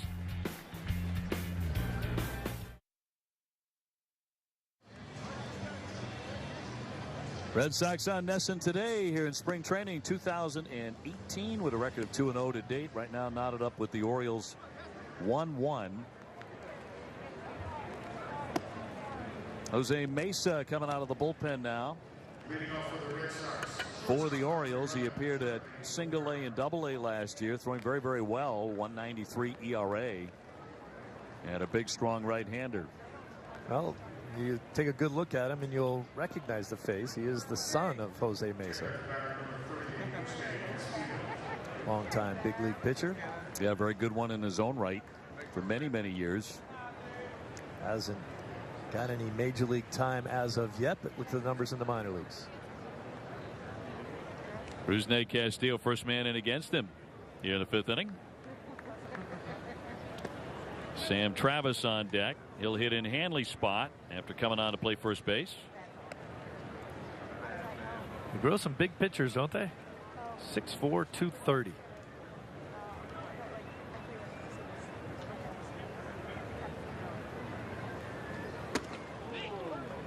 He held up 2-0.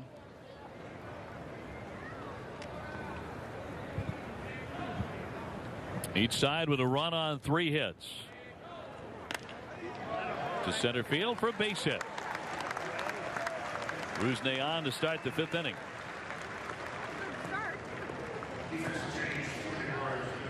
Presley, the new center fielder, taking over for Gentry for Baltimore. So both sides starting to go to their benches. Typically the case about the midway point in the Grapefruit League. Cold beer here. Bud Light, Miller Light. And sends up Sam Travis.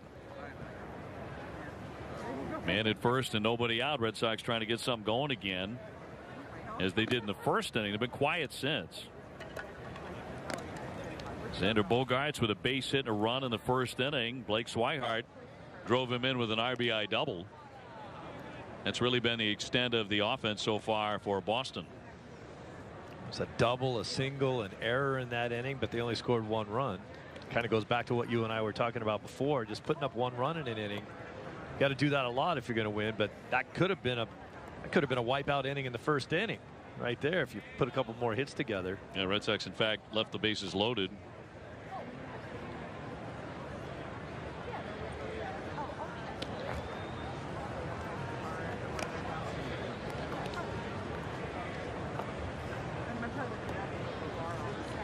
Well, good first effort today from left-hander Brian Johnson. 2 innings, no hits, 2 runs, didn't walk anybody.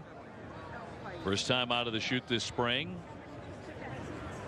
As Garen mentioned, no advance by the runner here. Castillo staying at first base. Johnson is a candidate for a spot at the back of the rotation. Alex Cora was talking about that today. That with the injury scenarios right now with Stephen Wright, the knuckleballer, and Eduardo Rodriguez trying to come back from injury, that opens the door for somebody potentially. Runner takes off. Here's the throw on target and got him. Castillo cut down. You talked about wins and a guy they really like behind the plate for the future. Good catch and throw guy right there.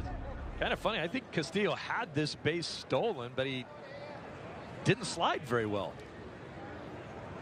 Kind of got stuck in the dirt. It took him a little while to get to second base, and by that time, a good strong throw right on the money got him. And Travis will take ball 4.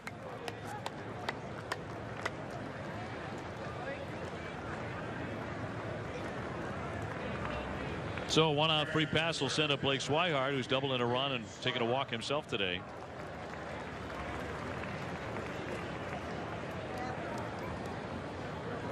That counts. Another mound visit. Now you talk about a really good swing that Swihart had earlier in this game. Boom. Drove that ball to the opposite field up off the monster. That was the run that scored.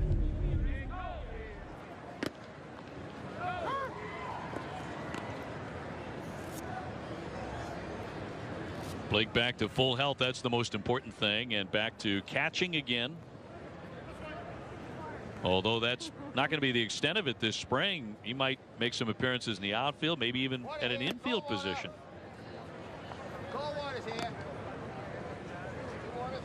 If it will get him a major league job and keep him with the Red Sox in Boston, he's all for it. Got to do what you have to do to stay with the club. We talked about it already. Cora likes versatility. What is here? 450 now. 1 and 2. Thank you, ma'am. Appreciate it. Doesn't seem too far-fetched, does it, for a former utility guy to like guys that are versatile? Well, there's a lot of truth in that.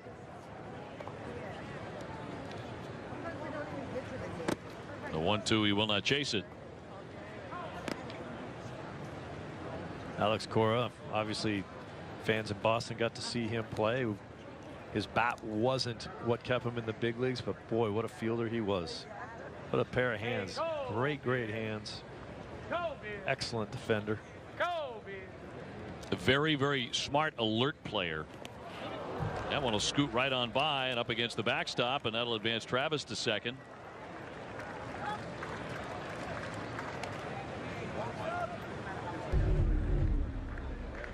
Swihart had to skip out of the way of this one. Almost got him. That's called hooking a ball a little bit.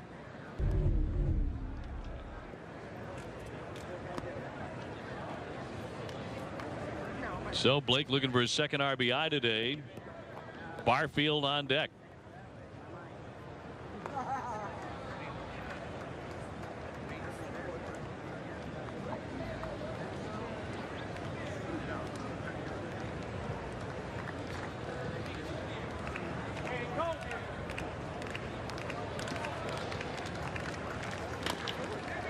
Bounding ball, but foul off first base.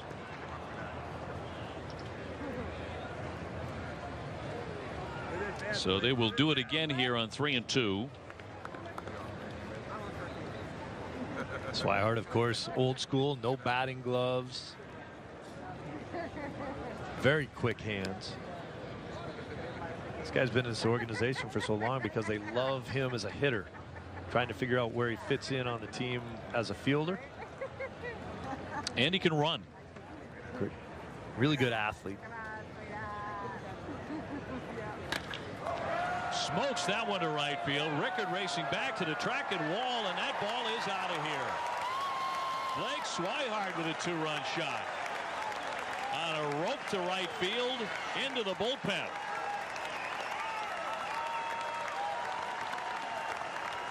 And a jolt to life here at JetBlue, courtesy of Blake Swihart.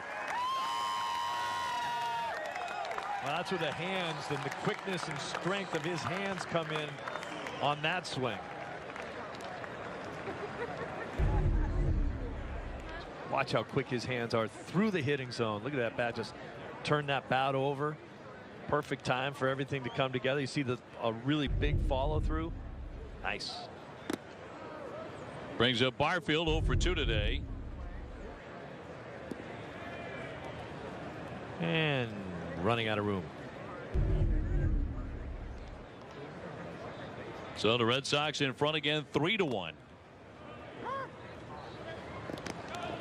Blake Swihart's bid to make the 2018 Red Sox, that's going to help. Beautiful swing. Even in spring training, the philosophy of how you play the game doesn't change. High deep drive in a left center field. This one carrying way back, and kiss it goodbye. Jeremy Barfield crushes it. The Red Sox go back to back and lead it 4-1.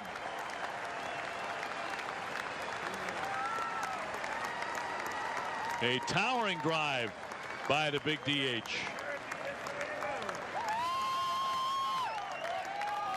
Well, 28 home runs in the minors last year, 27 at Double-A. He can do that. That's what you're paying him to do. Watch this swing. This is the definition of a power hack right there. Looked like he got a hanging breaking ball, and he just pounded this one. We'd seen him take a couple swings earlier in this ball game, swinging through some pitches, but He didn't miss that one. So the Sox go back-to-back to lead it 4-1 and bring up Zhu Wei Lin. Trying to make my point before I was so rudely interrupted by that home run about the organizational philosophy of being able to come back and put some runs on the board after you give some up. You give up a 1 in the 5th, come back and get 3 in the 5th.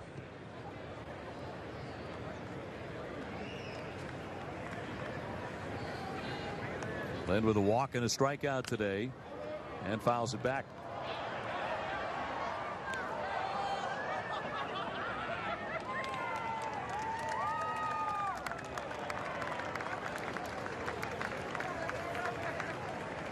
So the Red Sox flashing some power here in the 5th inning.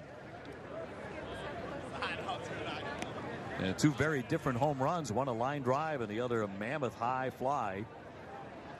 Over everything. Everything. And Barfield hits it. It travels.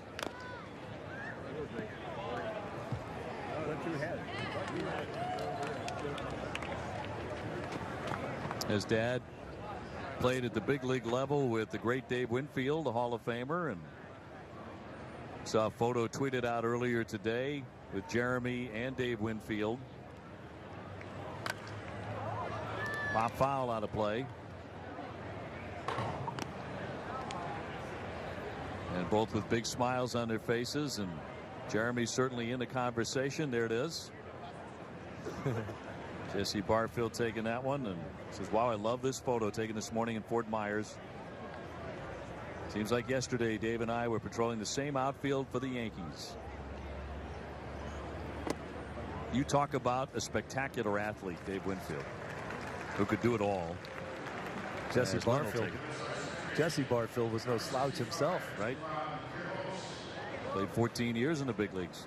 Toronto and then the New York Yankees. Yep. Another walk in the inning as Lin takes ball 4 for the 2nd time today. That'll bring up Esteban Quiros in a moment.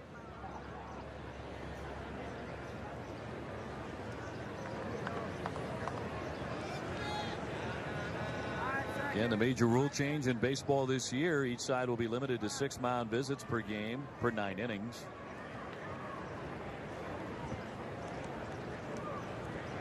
For any extra inning, each club shall be entitled to 1 additional. Manager or a coach, a player leaving his position to confer, or a pitcher leaving the mound to confer with another player, they all count.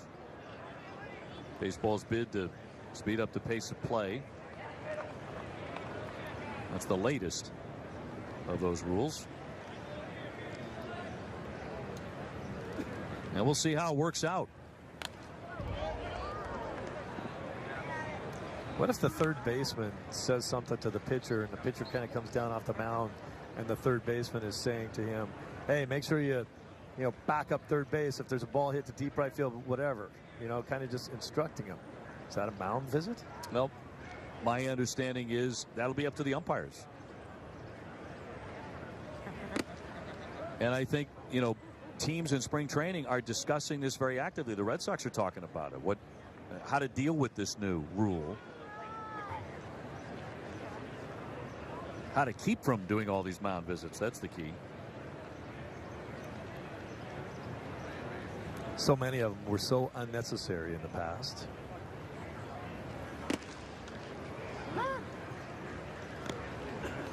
It did get out of hand, and last year in particular, this is not a mound visit now. Discussion between pitchers and position players, a normal course of play that does not cause players to relocate. It's going to be interesting to look at that one. Players cleaning spikes, the mound in rainy conditions, you can do that. Not do that, it's not a mound visit. And there are other nuances to this we're not going to get into. It's like a page and a half long.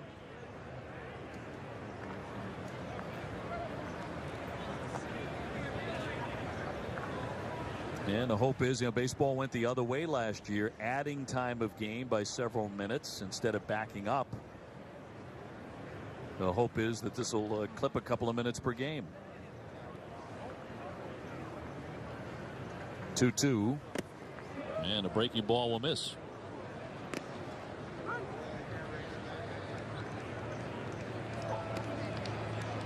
Red Sox with a 4-1 lead. Back-to-back home runs by Swihart and Barfield.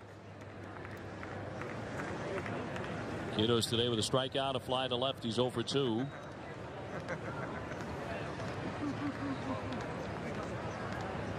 Runner taking off and hammered to first base, knocked down by Rosa. They'll feed Mesa at the bag to get the out. In safely into second. He was moving with the pitch. Bobby Dahlbeck will come up to hit now in De Jesus' spot.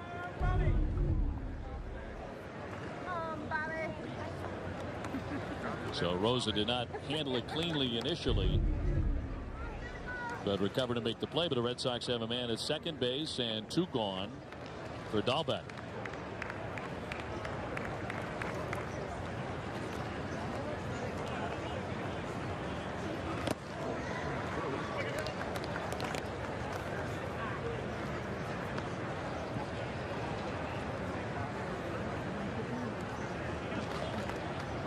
Now, among the games this coming week, the Red Sox will travel over to West Palm Beach and face the reigning world champion Houston Astros.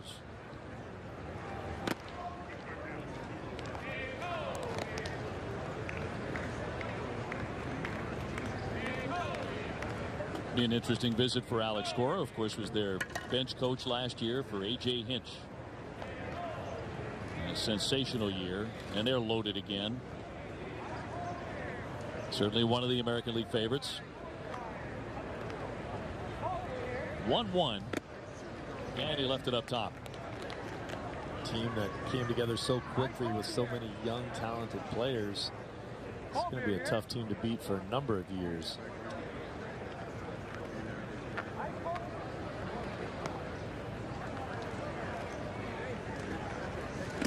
Well, it's been a struggle here for Mesa in this inning, hasn't it? A base hit, a walk, 2 homers, another walk.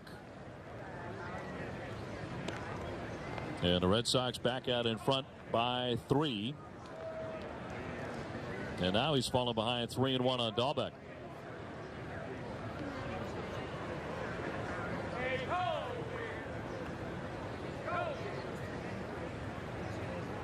Zue Lin, the runner at second, and the 3-1 home. And he's walked another. And here comes Buck. Time's up. So he has seen enough of Mesa today, certainly getting to his pitch limit. And the Baltimore skipper will go back to the bullpen. Red Sox flashing power in this inning, now on top 4-1 in the bottom of the 5th.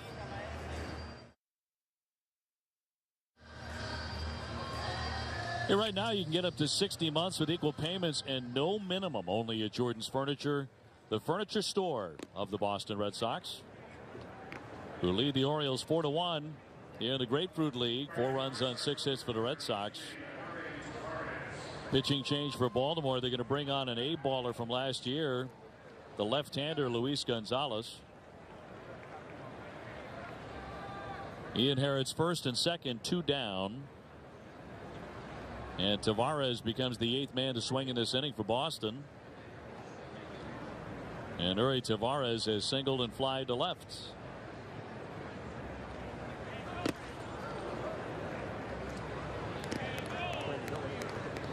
Steve, the Winter Olympics comes to an end today. The closing ceremonies, in fact, are today. The competition is over.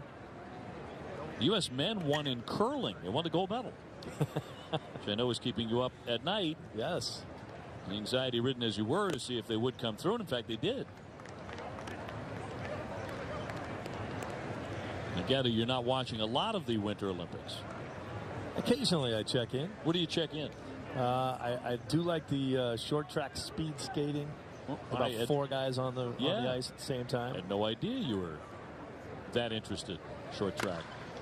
Hard hit. Comes up for the third baseman, Mountcastle. He'll make the play on the tag to get Lynn and retire the side. Red Sox with a couple of blasts in the inning. It started with Blake Swihart, a 2-run shot into the bullpen. And moments later, Jeremy Barfield absolutely crushed it. Sox on top 4-1 at the end of 5. Nesson Sports Up. I invite you to tune in on Tuesday for the Red Sox taking on the Minnesota Twins on Nesson Plus. That'll be at 6 p.m. Red Sox against the Twins on Nesson Plus.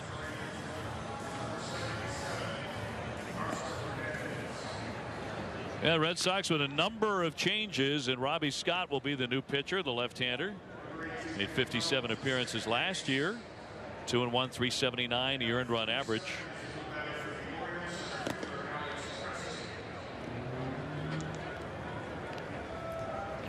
Kind of the definition of a left-handed specialist for the Red Sox last season. Hernandez, the new catcher. Red Sox have several position changes. We'll get to those as well. Dahlbeck has taken over at third base for DeJesus.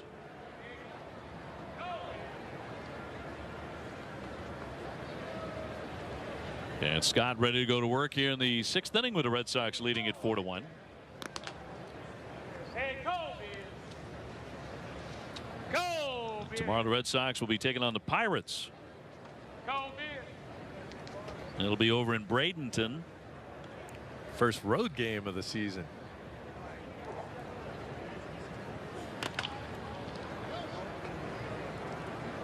Sox also have Ryan Scott in left field. If you're scoring at home.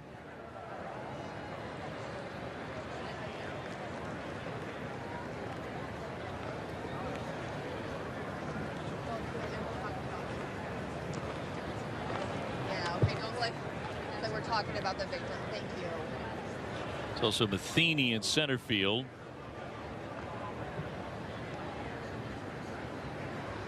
And a 1-1. Drops it low.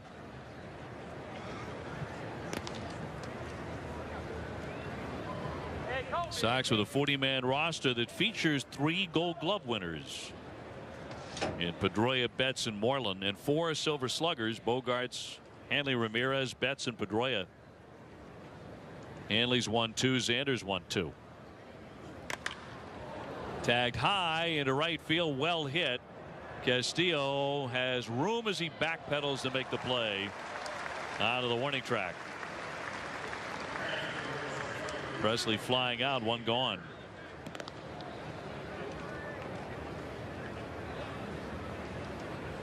And Nick Lovello now taking over at second base. Torrey's boy.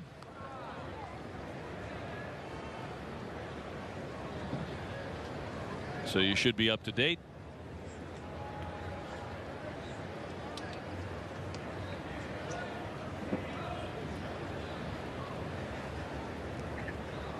Here's Joey Rickard. He's gone 0 for 2 with a couple of Ks.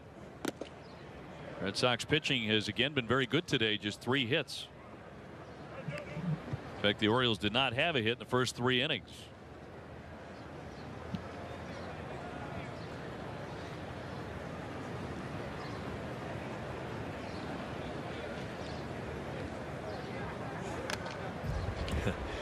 In these spring training games, when there's so many pitching changes, it's hard to decide who to give it the credit to. They only gave up 3 hits and they saw 7 pitchers. Right. Everybody did a good job. But somebody will get the W. Ryan Johnson set the tone. He looked crisp, and so did Joe Kelly in particular. It sounded like about 100 miles an hour from Joe Kelly. We didn't see any radar gun postings, but with Joe, you can go by the sound popping the mid. And you throw that hard.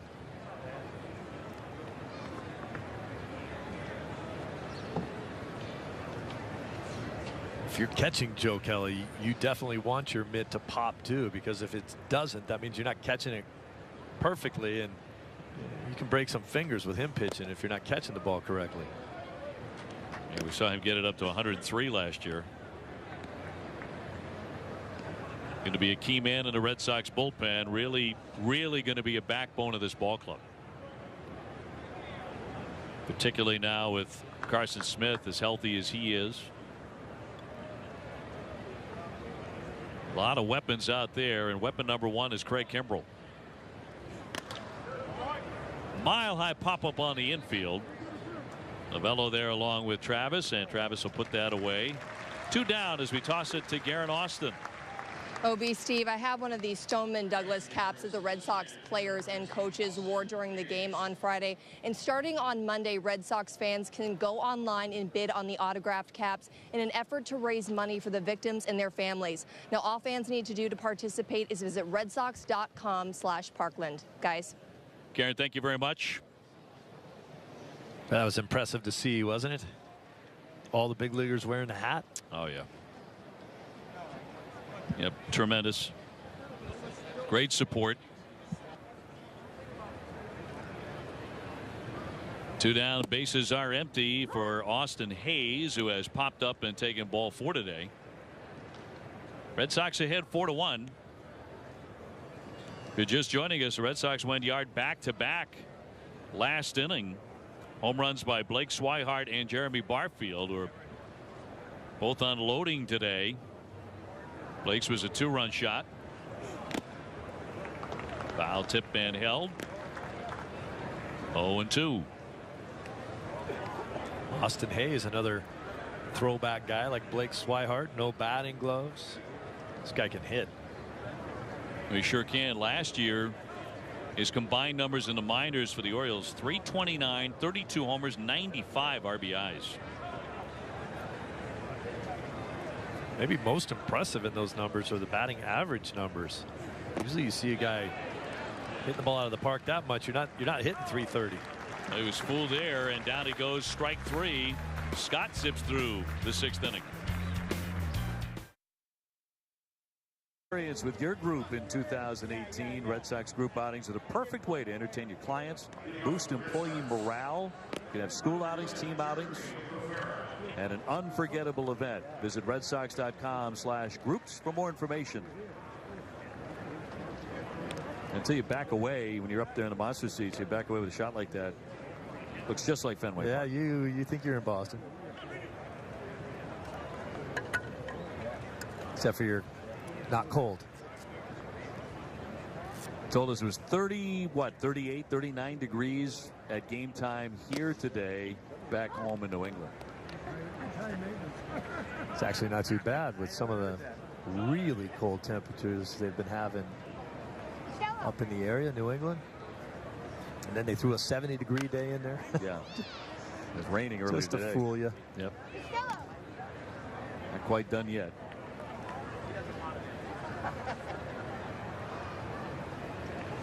Well, Rivera hitting out of the top spot, batting for the first time today. He'll be followed by Rusney Castillo. Can't muscle that one through, but bobbled by Tejada, and he'll have no play.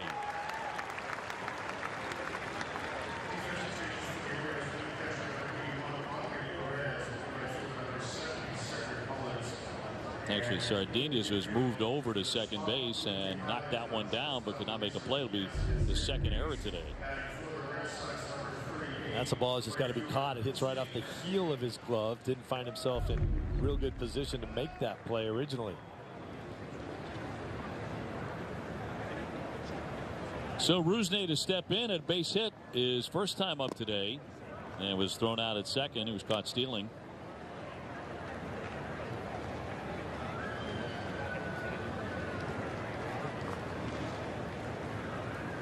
Did see Rusney on the stolen base attempt about 20 feet from the bag look in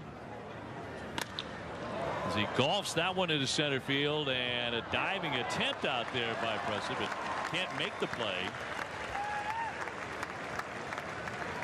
So Castillo will have his second hit today. A couple of times today he's tried to make a diving play and came up empty. Steele went down and kind of dug that one out of the dirt almost and just drops it in here to center field. Nice try. Didn't come up with it.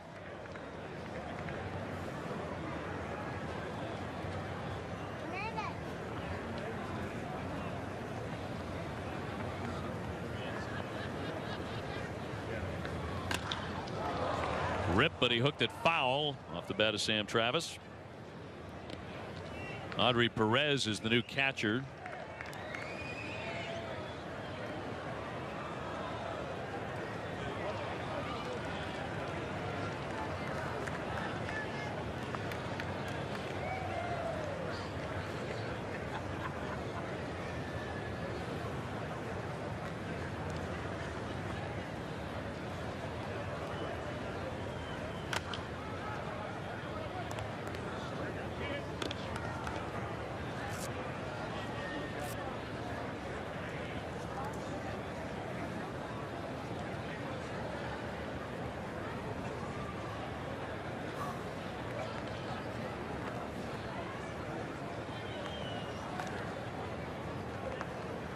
Red Sox building another threat here in the 6th inning. First and second, nobody out.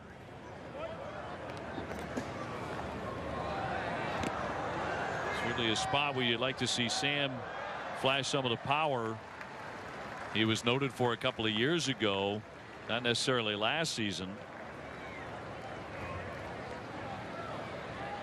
And really drive the ball. Red Sox leading it 4-1.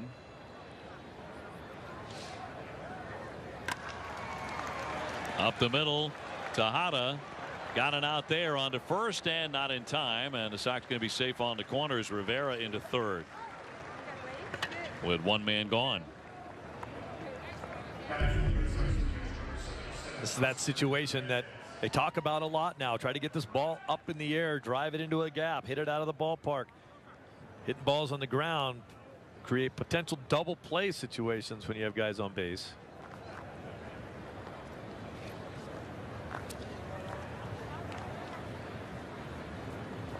So that'll send up the catcher Hernandez.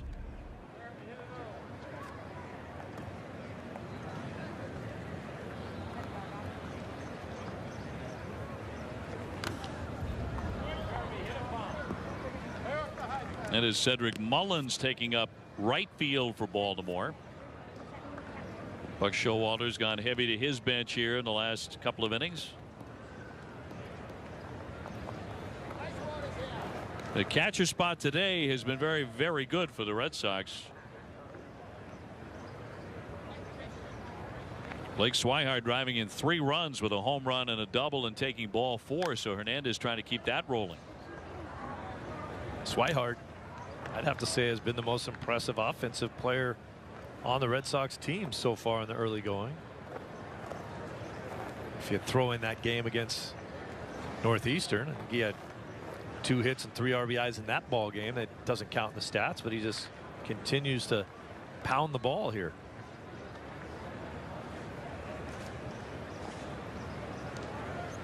One down on the 0-2 from the lefty. He buried it. Good stop by Perez.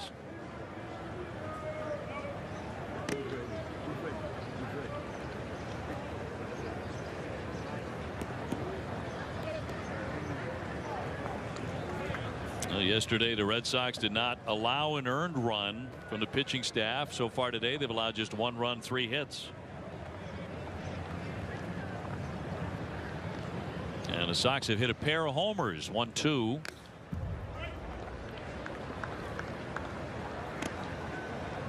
Another good crowd here today. Sox have sold out, including today, 108 Grapefruit League games. Their last 108 here at home.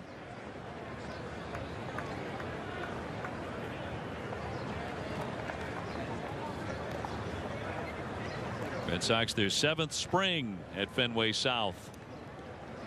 It's pretty hard not to enjoy yourself when you're down here. Great venue, great weather, good baseball. You've gotten a little golf in. Lots of fans with the same interest for sure. Yep. Got a chance to get out there and hit the little ball around every once in a while. Get out to the beach, get out to Sanibel. Probably not. Won't have the time? Never been. Oh, we got to take you over there. It's wonderful. Get you a beach blanket and everything. That one stroked down the left field line. He hooked it into the corner. That'll be a fair ball. 1 run in. Travis applies the brakes at third, and it's a run scoring double for Hernandez. Yeah, indeed the catcher spot's been hot today. Red Sox leading 5-1.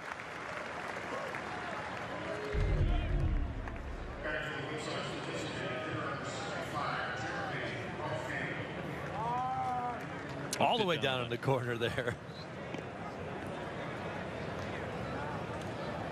All the base runners for the Red Sox played that perfectly. You score 1 run, you hold up at third. Travis doesn't wander too far off the base, and Hernandez easily scampers into second base. Well, last time up, Jeremy Barfield crushed a solo homer. He went back-to-back with Blake Swihart. And it seems like every time he's up today, he's got an opportunity to deliver runs. And that's the case again. Second and third. Red Sox leading 5-1. And against an Oriole roster, it didn't really bring many major leaguers today. This might be the put-away inning. This could be the put-away at bat, potentially. High fly to right field, again deep, but Mullins is back there shy of the track to make the catch. Here's Travis to tag, and he is in to score. 6-1 Sox. Another RBI for Barfield, his second today. And in his first at-bat that we saw, where he struck out in a similar situation, that's what he has to do.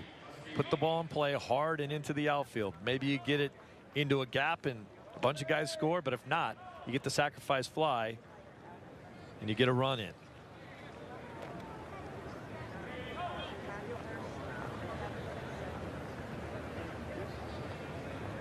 So a man at third, 2 down for Matheny, who bats for the first time.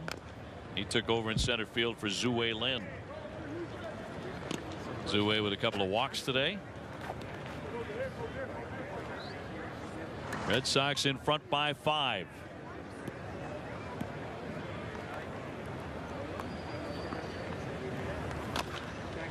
And a roller foul.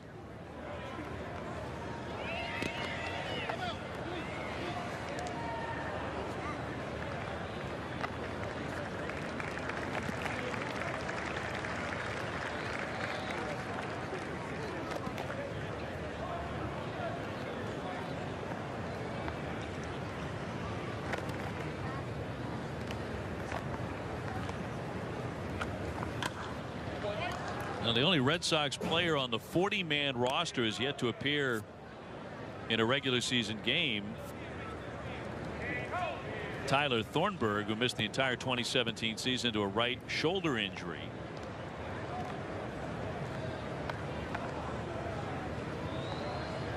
Here's the 0-2. Liner, but caught. Sardinius puts that one away to retire the side, but the Red Sox keep on scoring. They grab a couple of more and lead it 6-1.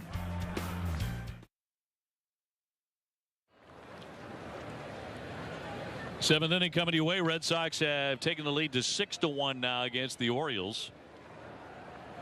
And the next pitcher in, wearing number 73, is Marcus Walden, a right-hander out of Fresno, California. He's been a professional for about 12 years. His only appearance on an active major league roster came 4 years ago, and Toronto brought him up in April. He was not on the roster very long. Did have Tommy John back in March of 2010, made his way back from that. And he's been in 3 major league spring camps, including with the Red Sox the last couple of years. Spent all of last year with the Paw Sox, and he earned the club's most valuable pitcher award. He went 10-6 with a 3.92 ERA. He gets a pop-up here as Travis will make the grab for the out. 1 gone. That was excellent information. Little education. It's kind of amazing when you think about it. I mean, if you're a player, if you're a pitcher, if you're Walden, you're 29 years old, and you've been playing this game for a long time. You got a brief chance at the big league level 4 years ago. You know, it seems like it's taken him a long time, but at the same time, what else are you going to do? You want to quit? No, you want to keep playing. 12 years, he said. Yeah, first 7 were in the Toronto organization. Keep running out there, hoping that you get yourself into the right situation. Maybe you learn a different pitch or a different grip on a pitch. Maybe one of the coaches says something that clicks to you. You wonder too if it ever floats into the head of a guy who's been around a long time, maybe not necessarily Marcus, but anyone who hasn't had but maybe the briefest of appearances at the big league level over a long period of time. What about the knuckleball? Why don't I give the knuckleball a chance? Find somebody who can teach you to throw that. That's probably the single most difficult thing. Well, there's a bunch of guys around here that can teach you to throw that. Right. The Red Sox organization could rely on one of the greats. Now down goes Rosa on strikes, and they're 2 away. If you get guys to do this a lot, you can find yourself in the big leagues. That's a nasty pitch. Down and away, get the swing and miss, and then the easy put out at first. Good late action on that pitch. And you know, that's probably it more than anything else. You know, in like a guy like Walden's case, feels like he's got pretty good stuff. Yeah, I mean, a lot of guys would say the knuckleball is probably a last resort, right? Sure. I would say, hey, if I just keep throwing my slider like that, right, keep locating my fastball, I could get to the big leagues in a conventional way. The knuckleball is not a pitch that you just pick up and, you know, perfect it after a couple tosses. It takes years. It certainly can. And you have to be willing to go do it at the minor league level too, obviously, and try and make your way to the majors with that. But then you're throwing out everything that got you to be professional in the first place. Yeah. Almost everything. It's kind of what Stephen Wright did. Of course, Tim Wakefield was a position player when he decided to pick it up. Mountcastle pops this one up. Travis with a lengthy run. Castillo too, but foul ball.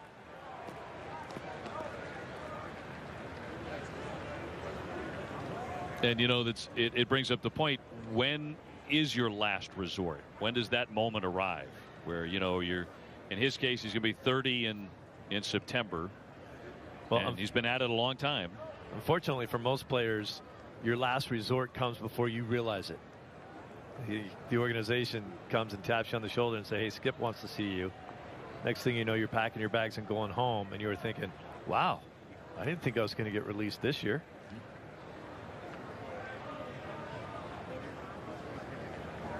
Yeah, the 1-2 pitch. Mountcastle will tap that one foul. He sounds like he should have a Lord in front of his name. Something. Lord Mountcastle. I was thinking of the exact same thing. I couldn't come up with anything. His first name should be Livingston. Yes. Lord Livingston Mountcastle, at your service, sir. Give me some coffee. 1-2. Oh, he swung. Strike 3. Did show pretty good stuff there. 2 strikeouts in the inning. They go 1-2-3.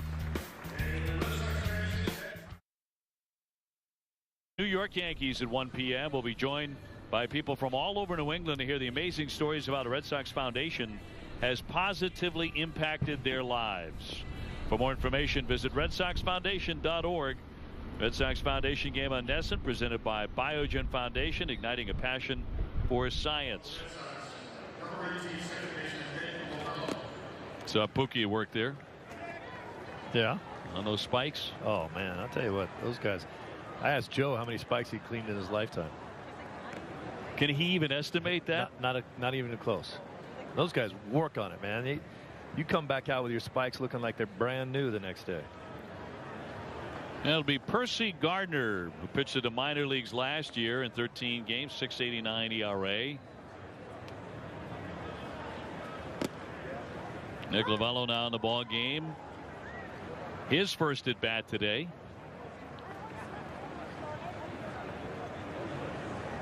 His dad moving into his second season as the manager of the Arizona Diamondbacks after a hugely successful first year.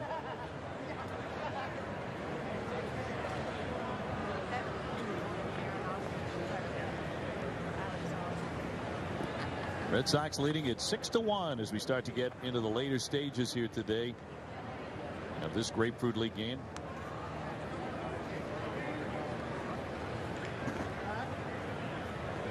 No broadcast for us on Monday, but back at it on Tuesday on NESN Plus against the Minnesota Twins.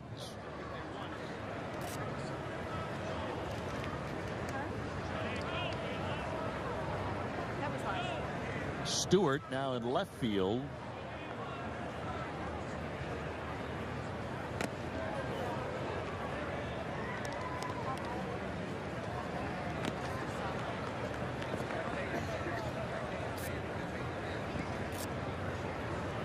Adeline Rodriguez now at first. He's looking at his uniform like, what's up with this 91? It's a really high number. Yeah, but look at him. I'm not saying anything to him about it. Yeah. Looks like a defensive end, man. That's hungry for a quarterback.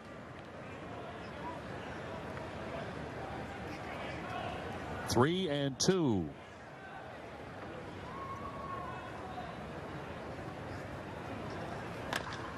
And in play sharply, but scooped up. And he got him, one away. Through Dodge at third base. Marin now at second base.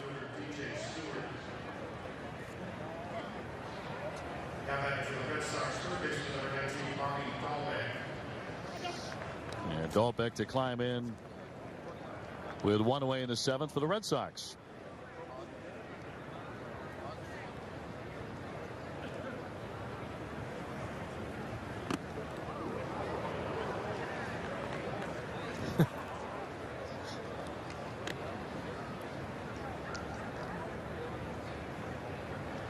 Looked like he was lucky to get a glove on that one.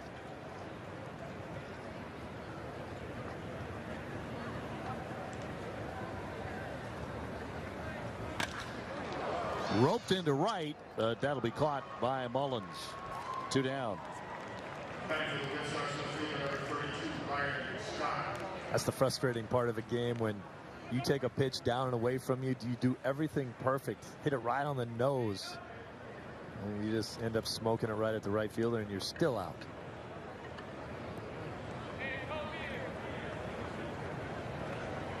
That'll bring up the left fielder Scott. With the bases empty and two down in the seventh.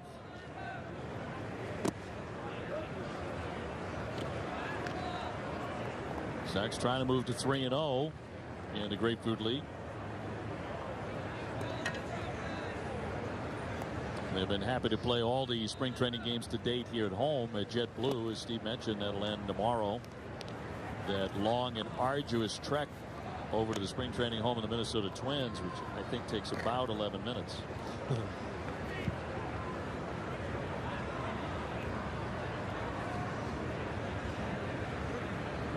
If only regular season travel were so easy for the players. 2-1. Wow, think how easy it is over in Arizona. Oh yeah, that's where it's easy. There's no hour and a half, 2 hour, 3 hour trips.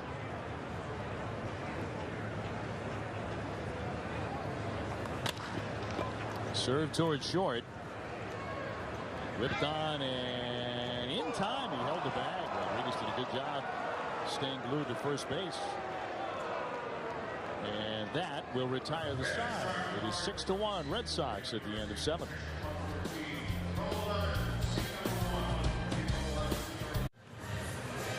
This Red Sox spring training game on NESN is brought to you in part by Ace Ticket. Ace Ticket, where Red Sox fans go for tickets to all their favorite events. From sports to concerts, Ace has the best selection at the lowest prices. Visit aceticket.com now or call 1-800-MY-SEATS. Red Sox ahead 6-1 on Baltimore, getting to the 8th inning. Sox pitching has held the Orioles to 3 hits today. And Boston has a pair of home runs.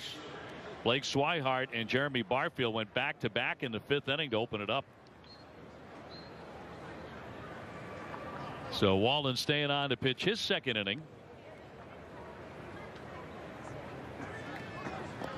And Stewart will lead things off here in the 8th inning for Buck Showalter's Orioles. Although the team they brought over did not bear much of a resemblance to the team that he'll have on opening day with all those sluggers. It's the Double-A Bowie Orioles.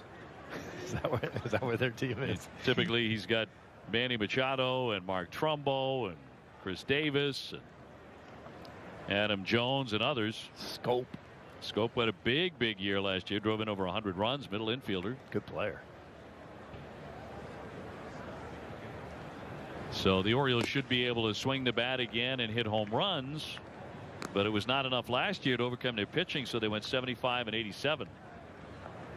Despite getting off to an excellent start. They have a bear of an early schedule. kind of a classic example of the way the game's played, and that, you know, you can't outslug people. Pitching and defense. Well, the Red Sox kind of proved that last year, winning 93 games, winning the division, and finishing last in homers in the American League. Doesn't happen. But the Sox as an organization do not want to keep putting that to the test. And thus the signing of J.D. Martinez. Still awaiting the official word on that after his physical exams. The funny thing about the Sox finishing last in home runs in the entire American League is that, don't you think that Fenway Park is known as a fairly good home run hitter's park? Certainly. I mean, I think the only time where it's not really considered a great home run hitter's park is if you're a dead pull left-handed hitter. Are you still looking for group tickets to opening day or premier games against the Yankees? Limited hospitality packages remain for those in most games. Visit redsox.com/groups for more information. I mean, Fenway isn't Camden Yards. It's not Philadelphia. It's not Arizona. Those places are bandboxes where the ball jumps. Right field in Yankee Stadium. But it's hard to fathom that a Red Sox team last year that wins a division would finish last in the league in home runs, playing half their games at Fenway. Let's face it was a weird offensive year for the Red Sox. Very strange. Guys you thought might take a step forward kind of took a bit of a step back offensively, and there was no David Ortiz to clean up a lot of those close games. And the Red Sox might have actually snuck by and won, but there wasn't much of a comfort zone there. The pitching will continue to be a strength of this ball club.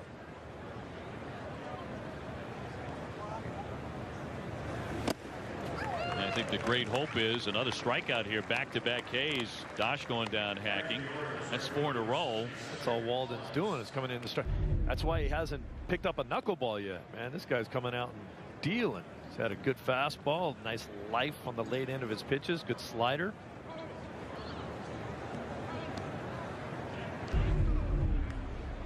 It's pretty obvious no one should even suggest such a thing. See, maybe he's waking up one day at 29 years old, putting it all together. Well, some guys do develop late or later. Yep. Typically it's left-handers. Mullins bluffing a bunt. He bats for the first time today. Red Sox with a 6-1 lead. And a huge shift on Mullins. That's why the bluff there, maybe.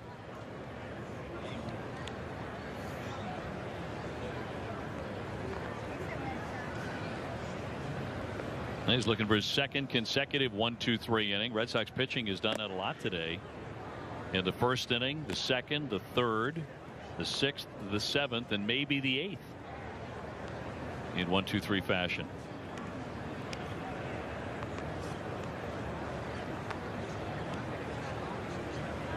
Started out with Brian Johnson on the slab today, and he went the first couple of innings to set the tone.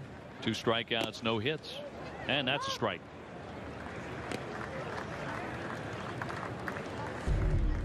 Back to Brian Johnson earlier today, the left-hander. It looked good. Good breaking ball right there. He kept the ball down in the strike zone unless he wanted to climb it a little bit. See those pitches right there on the knees.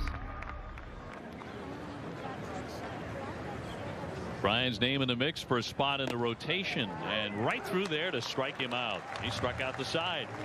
5 Ks for Walden over 2 innings. Season ticket plans provide fans with the best seats, price, and benefits the Red Sox have to offer. Plans start at 10 games and are available right now. For more information, go to redsox.com/season tickets or call 877 Red Sox 9 today. Bottom half of the 8th inning. This is Michael Kelly out of the minor leagues at Double and Triple A last year. You look at his numbers.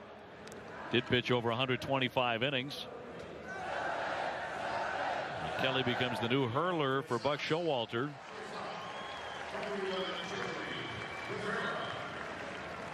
And Rivera will lead it off here in the 8th inning. Red Sox getting closer to a victory here in the Grapefruit League.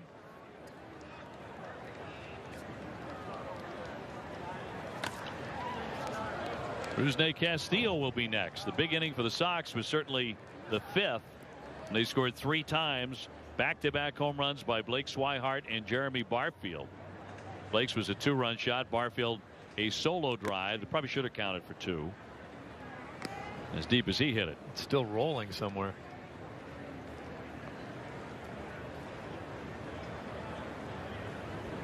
And Kelly with a 1-1. To Hopper to second base. Marin sets him down, and 1 gone. And Rusney will be next.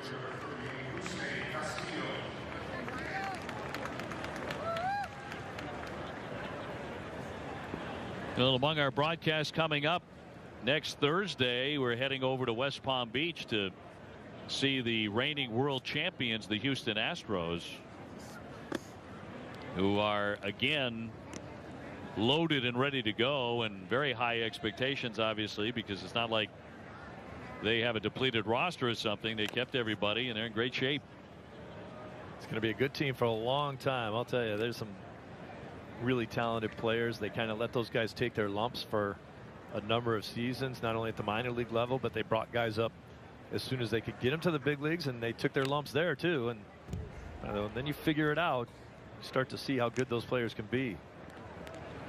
Got like George Springer, who just turned into a fantastic player. He sure did. Came up early on. They said he's going to hit the ball out of the park, but he's going to strike out a ton because he swings at everything. He's kind of refined his game. Hit a ton of home runs out of the leadoff spot. Altuve. Whew. Great player, just flat a great player in all phases of the game. 5'6" at best. Yep, MVP. It's like a Pedroia, you know, who told those 2 guys they could be good ball players? You know, crazy. I think they both very similarly used their size as a chip on their shoulder to prove everybody wrong, and it's probably made them the players they are today. 3-2. Hammered, and a fair ball. Diving play by Dosh. He will have no play on it. So it'll be a base hit. Actually, a 3rd hit today for Rusney Castillo. Castillo just taking that ball that was kind of fading down and in on him, was still able to get the bat head on it and keep it fair and hustle down the line for another base hit. He played pretty well at AAA Pawtucket last year. It was an all-star. That's right. He hit .314. That'll send up Sam Travis. 1 down, 1 on. I really think in Castillo's situation, he just wasn't a very refined baseball player when he got here. He was a gifted athlete and a talented guy, but not a ball player. Didn't know the nuances of the game, and he's still learning them.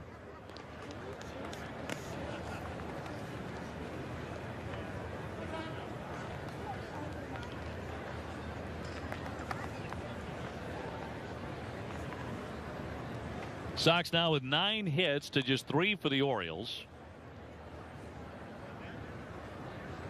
1 away, a 1-1 home, and he'll look at a strike.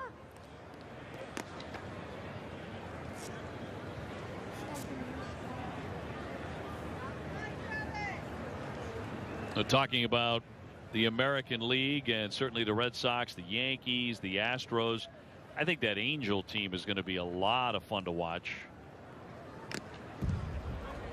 They played well last year without any pitching. How they put it together, that'll change for them. I mean, any team with Mike Trout's obviously going to be a lot of fun to watch, but adding Ohtani. Mike Trout was saying the other day, I get a chance to watch him in the cage, and then I can go watch him pitch too. He throws about 96. 1-2, and he chased. Down he goes. Strike 3, so they're a 2 away. Hernandez will be next. And one of the better swings of the day, Hernandez did in his last at bat with an RBI double. Climb the ladder to go up and try to get that one. That's a tough pitch to hit.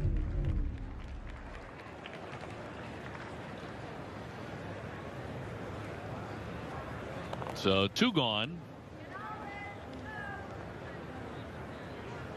And bright sunshine again here at JetBlue Park. If you have not had the opportunity to make it here for spring training, we certainly encourage it. If you can get away, if you can get down here or wherever you're coming from. It's an outstanding facility. It's very comfortable. It's easy to get in and out of. Your proximity to the players, particularly if you arrive early in spring training. Lofted toward right. Mullins coming on, won't get it. It dunks in for a base hit. Rusney into third. So Hernandez, since coming into the ball game, has 2 hits, a double and a single.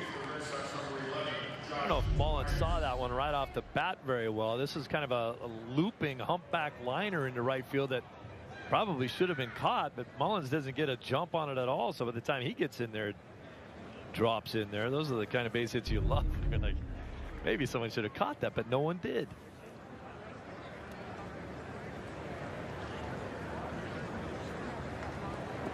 So Tobias to pinch hit. He will hit for Barfield, who wound up with a couple of RBIs today, one on a huge home run, the other on a sacrifice fly. They'll wind up having a good day. I think he'll be very satisfied with that sacrifice fly as well. I mean, he hit his home run a ton, but I think he even understands, well, that's kind of what I'm supposed to do. But when I get myself in a situation where I can drive in a run with less than 2 outs, I have to do that as well. And sacrifice fly got it done.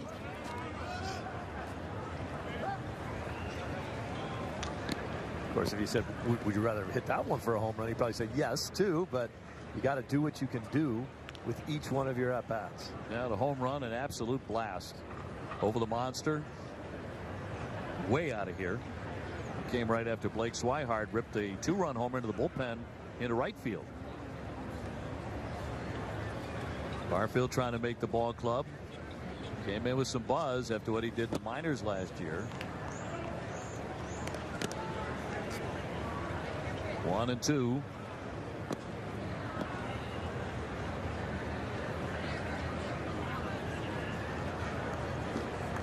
Two RBI day, reason to smile. Yeah, he smiles a lot anyway. He's a happy guy. He's got a powerful swing. Bounced up there, and Perez knocks it down. Runners hold at first and third.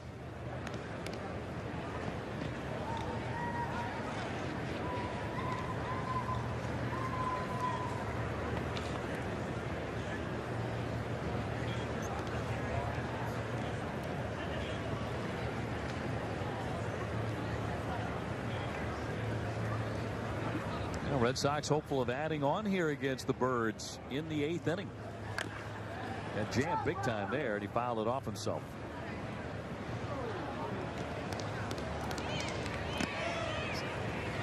Now he's been able to throw some awkward pitches up in the zone to get some bad swings out of the hitters. That's just like, ouch. Trying to pull your hands in, hit it off your foot. Travis swung through one up in the zone.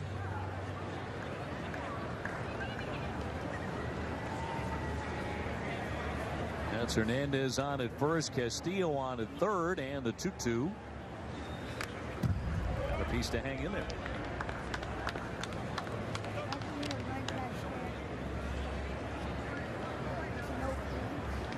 Yeah, Red Sox today getting a look at Brian Johnson, Joe Kelly, Matt Barnes, Carson Smith, Robbie Scott, and Marcus Walden. And Walden has collected 5 strikeouts in 2 innings.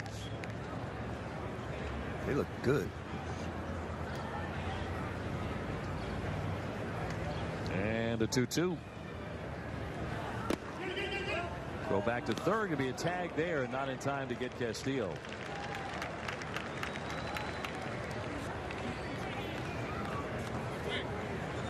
So full count on Tobias.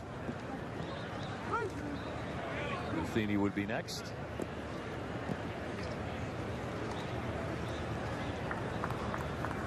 Walden, what? He got the first out and then struck out 5 guys in a row. They did, yes. Open some eyes. And it goes, and that one lofted foul.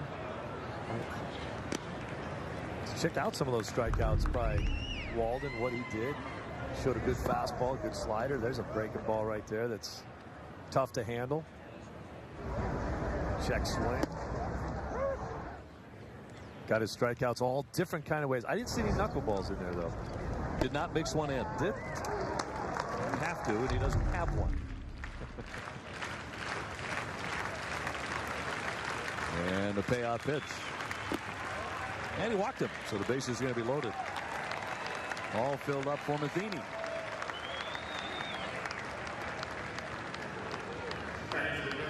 So the Red Sox with a chance to really open it up and run away with it. 5-run lead as it is.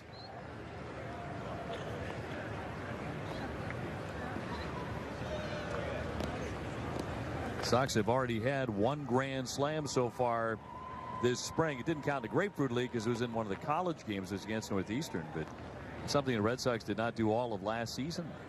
Hit a grand slam. I would bet that will not be the case in 2018. I'd bet you almost anything. Could be pretty sure bet. That was just a quirky thing, like all those extra inning games. 18 of them.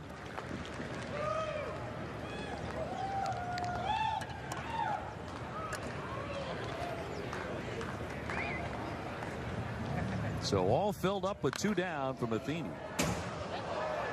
Occasionally we'd get emails and texts from people saying, do you guys get paid extra for broadcasting the extra inning games? And oddly enough, the answer is yes.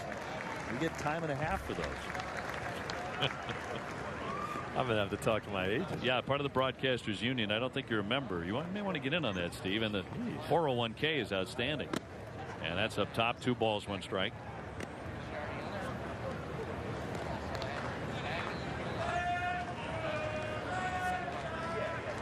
A lot of time and a half last year, 18 times. Oh, it sure was. Ice cream for everybody. Working a holiday. 2-1. Left the fastball up top. So a good count here for Matheny. 3-1. But you got to go all in right here, looking dead red in a certain location. Spring training, so it's hard for the pitchers to zero in, but he's got to throw a strike, and Matheny's got to be looking for the pitch he wants in a perfect location to hit it. Went for the downs, came up empty. That was probably ball 4 there. That's the toughest thing as a hitter, is to have the discipline to know that you're in a great hitter's count and swing at the pitch you want instead of just any pitch that comes up there.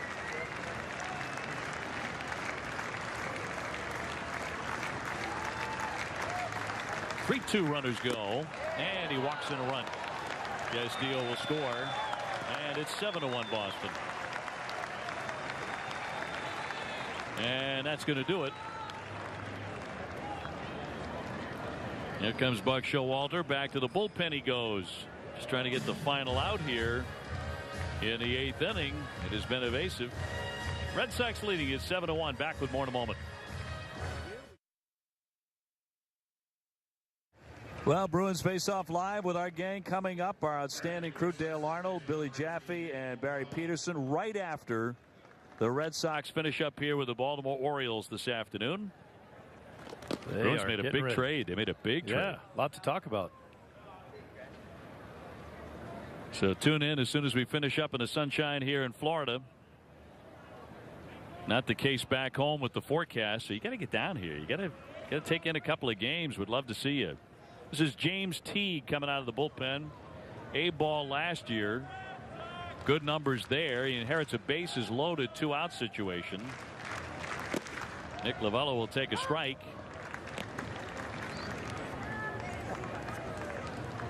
Red Sox leading 7-1.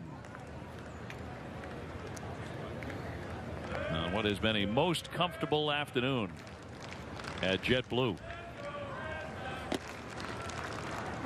0-2.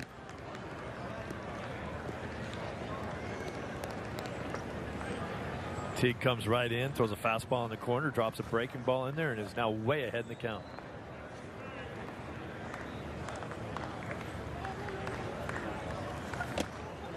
And that will retire the side. He's caught looking to leave him loaded. Red Sox leading 7-1 as we go to the ninth. This presentation of Red Sox Spring Training on Nesson is brought to you by Ace Ticket. It's more than a ticket. Visit aceticket.com or call 1-800-MY-SEATS. And the Red Sox trying to wrap up a win here today. They lead at 7-1 on Baltimore. And Red Sox pitching has really been in shutdown mode all day. Orioles only getting 1 run back in the 5th inning. Trey Ball, tall left-hander, coming out of the bullpen. Well, the Red Sox threw a lot of big league pitchers at the Orioles today. Ball at Double-A last year, 5.27 earned run average. As a starter, 124 2/3 innings. And he'll get the top of the order here for Baltimore. You notice the high numbers in the ERA north of 5. That comes from giving up way more than 1 hit an inning.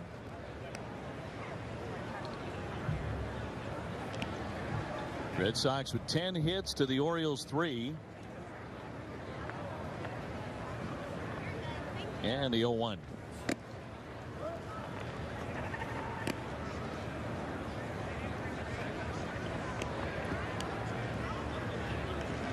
There's only been 1 inning today where the Red Sox have allowed more than 1 hit. That was in the 5th when they gave up a couple singles. And nothing for extra bases for Baltimore. And frankly, with the lineup that they brought in today, it was not filled with the Jonathan Scopes and Manny Machados that you're going to see come opening day. Figured the Red Sox pitching staff had a chance to put up excellent numbers today. They certainly have.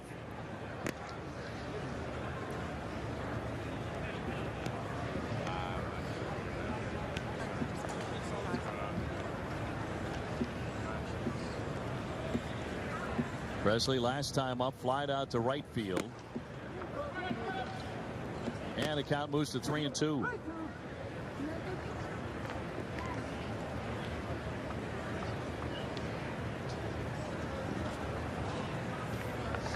Orioles coming off a rough year after a very solid run of outstanding play over several years under Buck Showalter and going to the playoffs many times. And now the question is, what kind of franchise are they? I mean, they were inactive in the free agent market. Their closer, their outstanding closer, Zach Britton, ruptured an Achilles over the winter, and he's not going to be ready to go for some time. And yeah, do they have a timetable on that?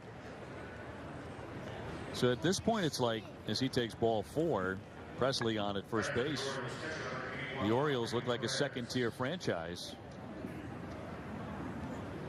And that gap between the Red Sox, Yankees, and everybody else seems to have gotten wider in the American League East. And he's an outstanding manager, and if he has anything to say about it, and he has an opportunity whenever he manages to manage the other guy, he's that good. But well, you've got to have talent. He's got a lot of bats and a lot of offense, but not much pitching.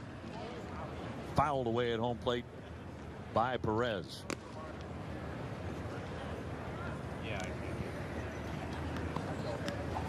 Well, Buck can put guys in positions to succeed, but if they don't come through with their own talent level, it's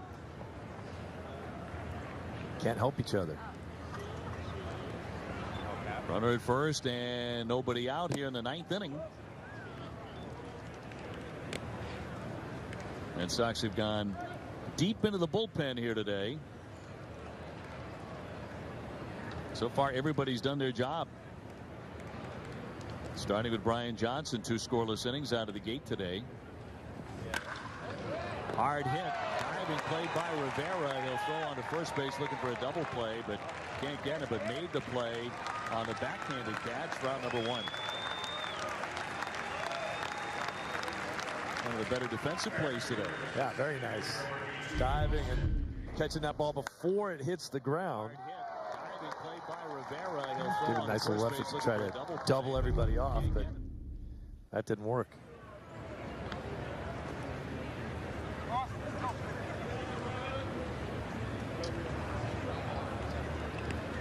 So one man gone.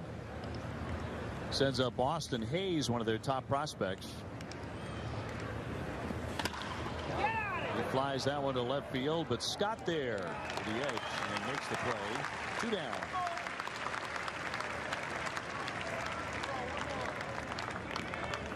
Talked about how many home runs Hayes had last year in the minor leagues, 32 of them. That ball just got in on him. That's a ball that he's wishing he had back and thinks he should hit that ball a little bit harder than he did. He got it off the hands a bit.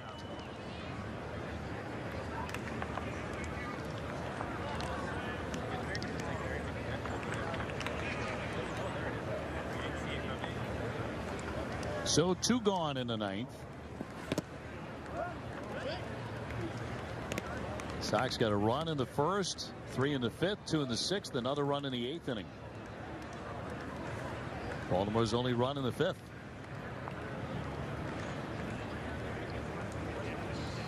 Lefty's 1-0, hammered high into left field, driving back Scott, looking up, and it's going to be off the wall. They'll hold the runner at third and trotting back into first base. So it'll be first and third with 2 down.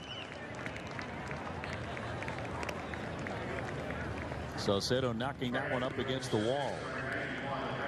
I don't know if he thought he hit that ball out of the park or what. He didn't make it to second base.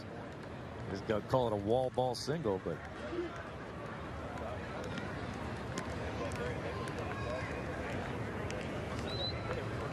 so Rodriguez will step in with men on the corners here for the Orioles.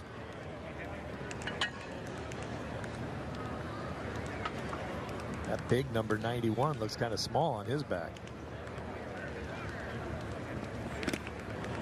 Man, did he go for that one. He was trying to hit it 9,000 feet. Not going to get cheated. He got into the game. Let's go. I've never seen anything here, JetBlue, go over the batter's eye in center field. But if he had connected there, he was trying. That was the goal anyway.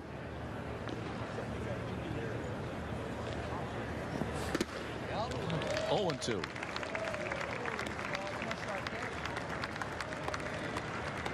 You can swing as hard as you want, but if you don't hit it, that's not really going to help you out too much.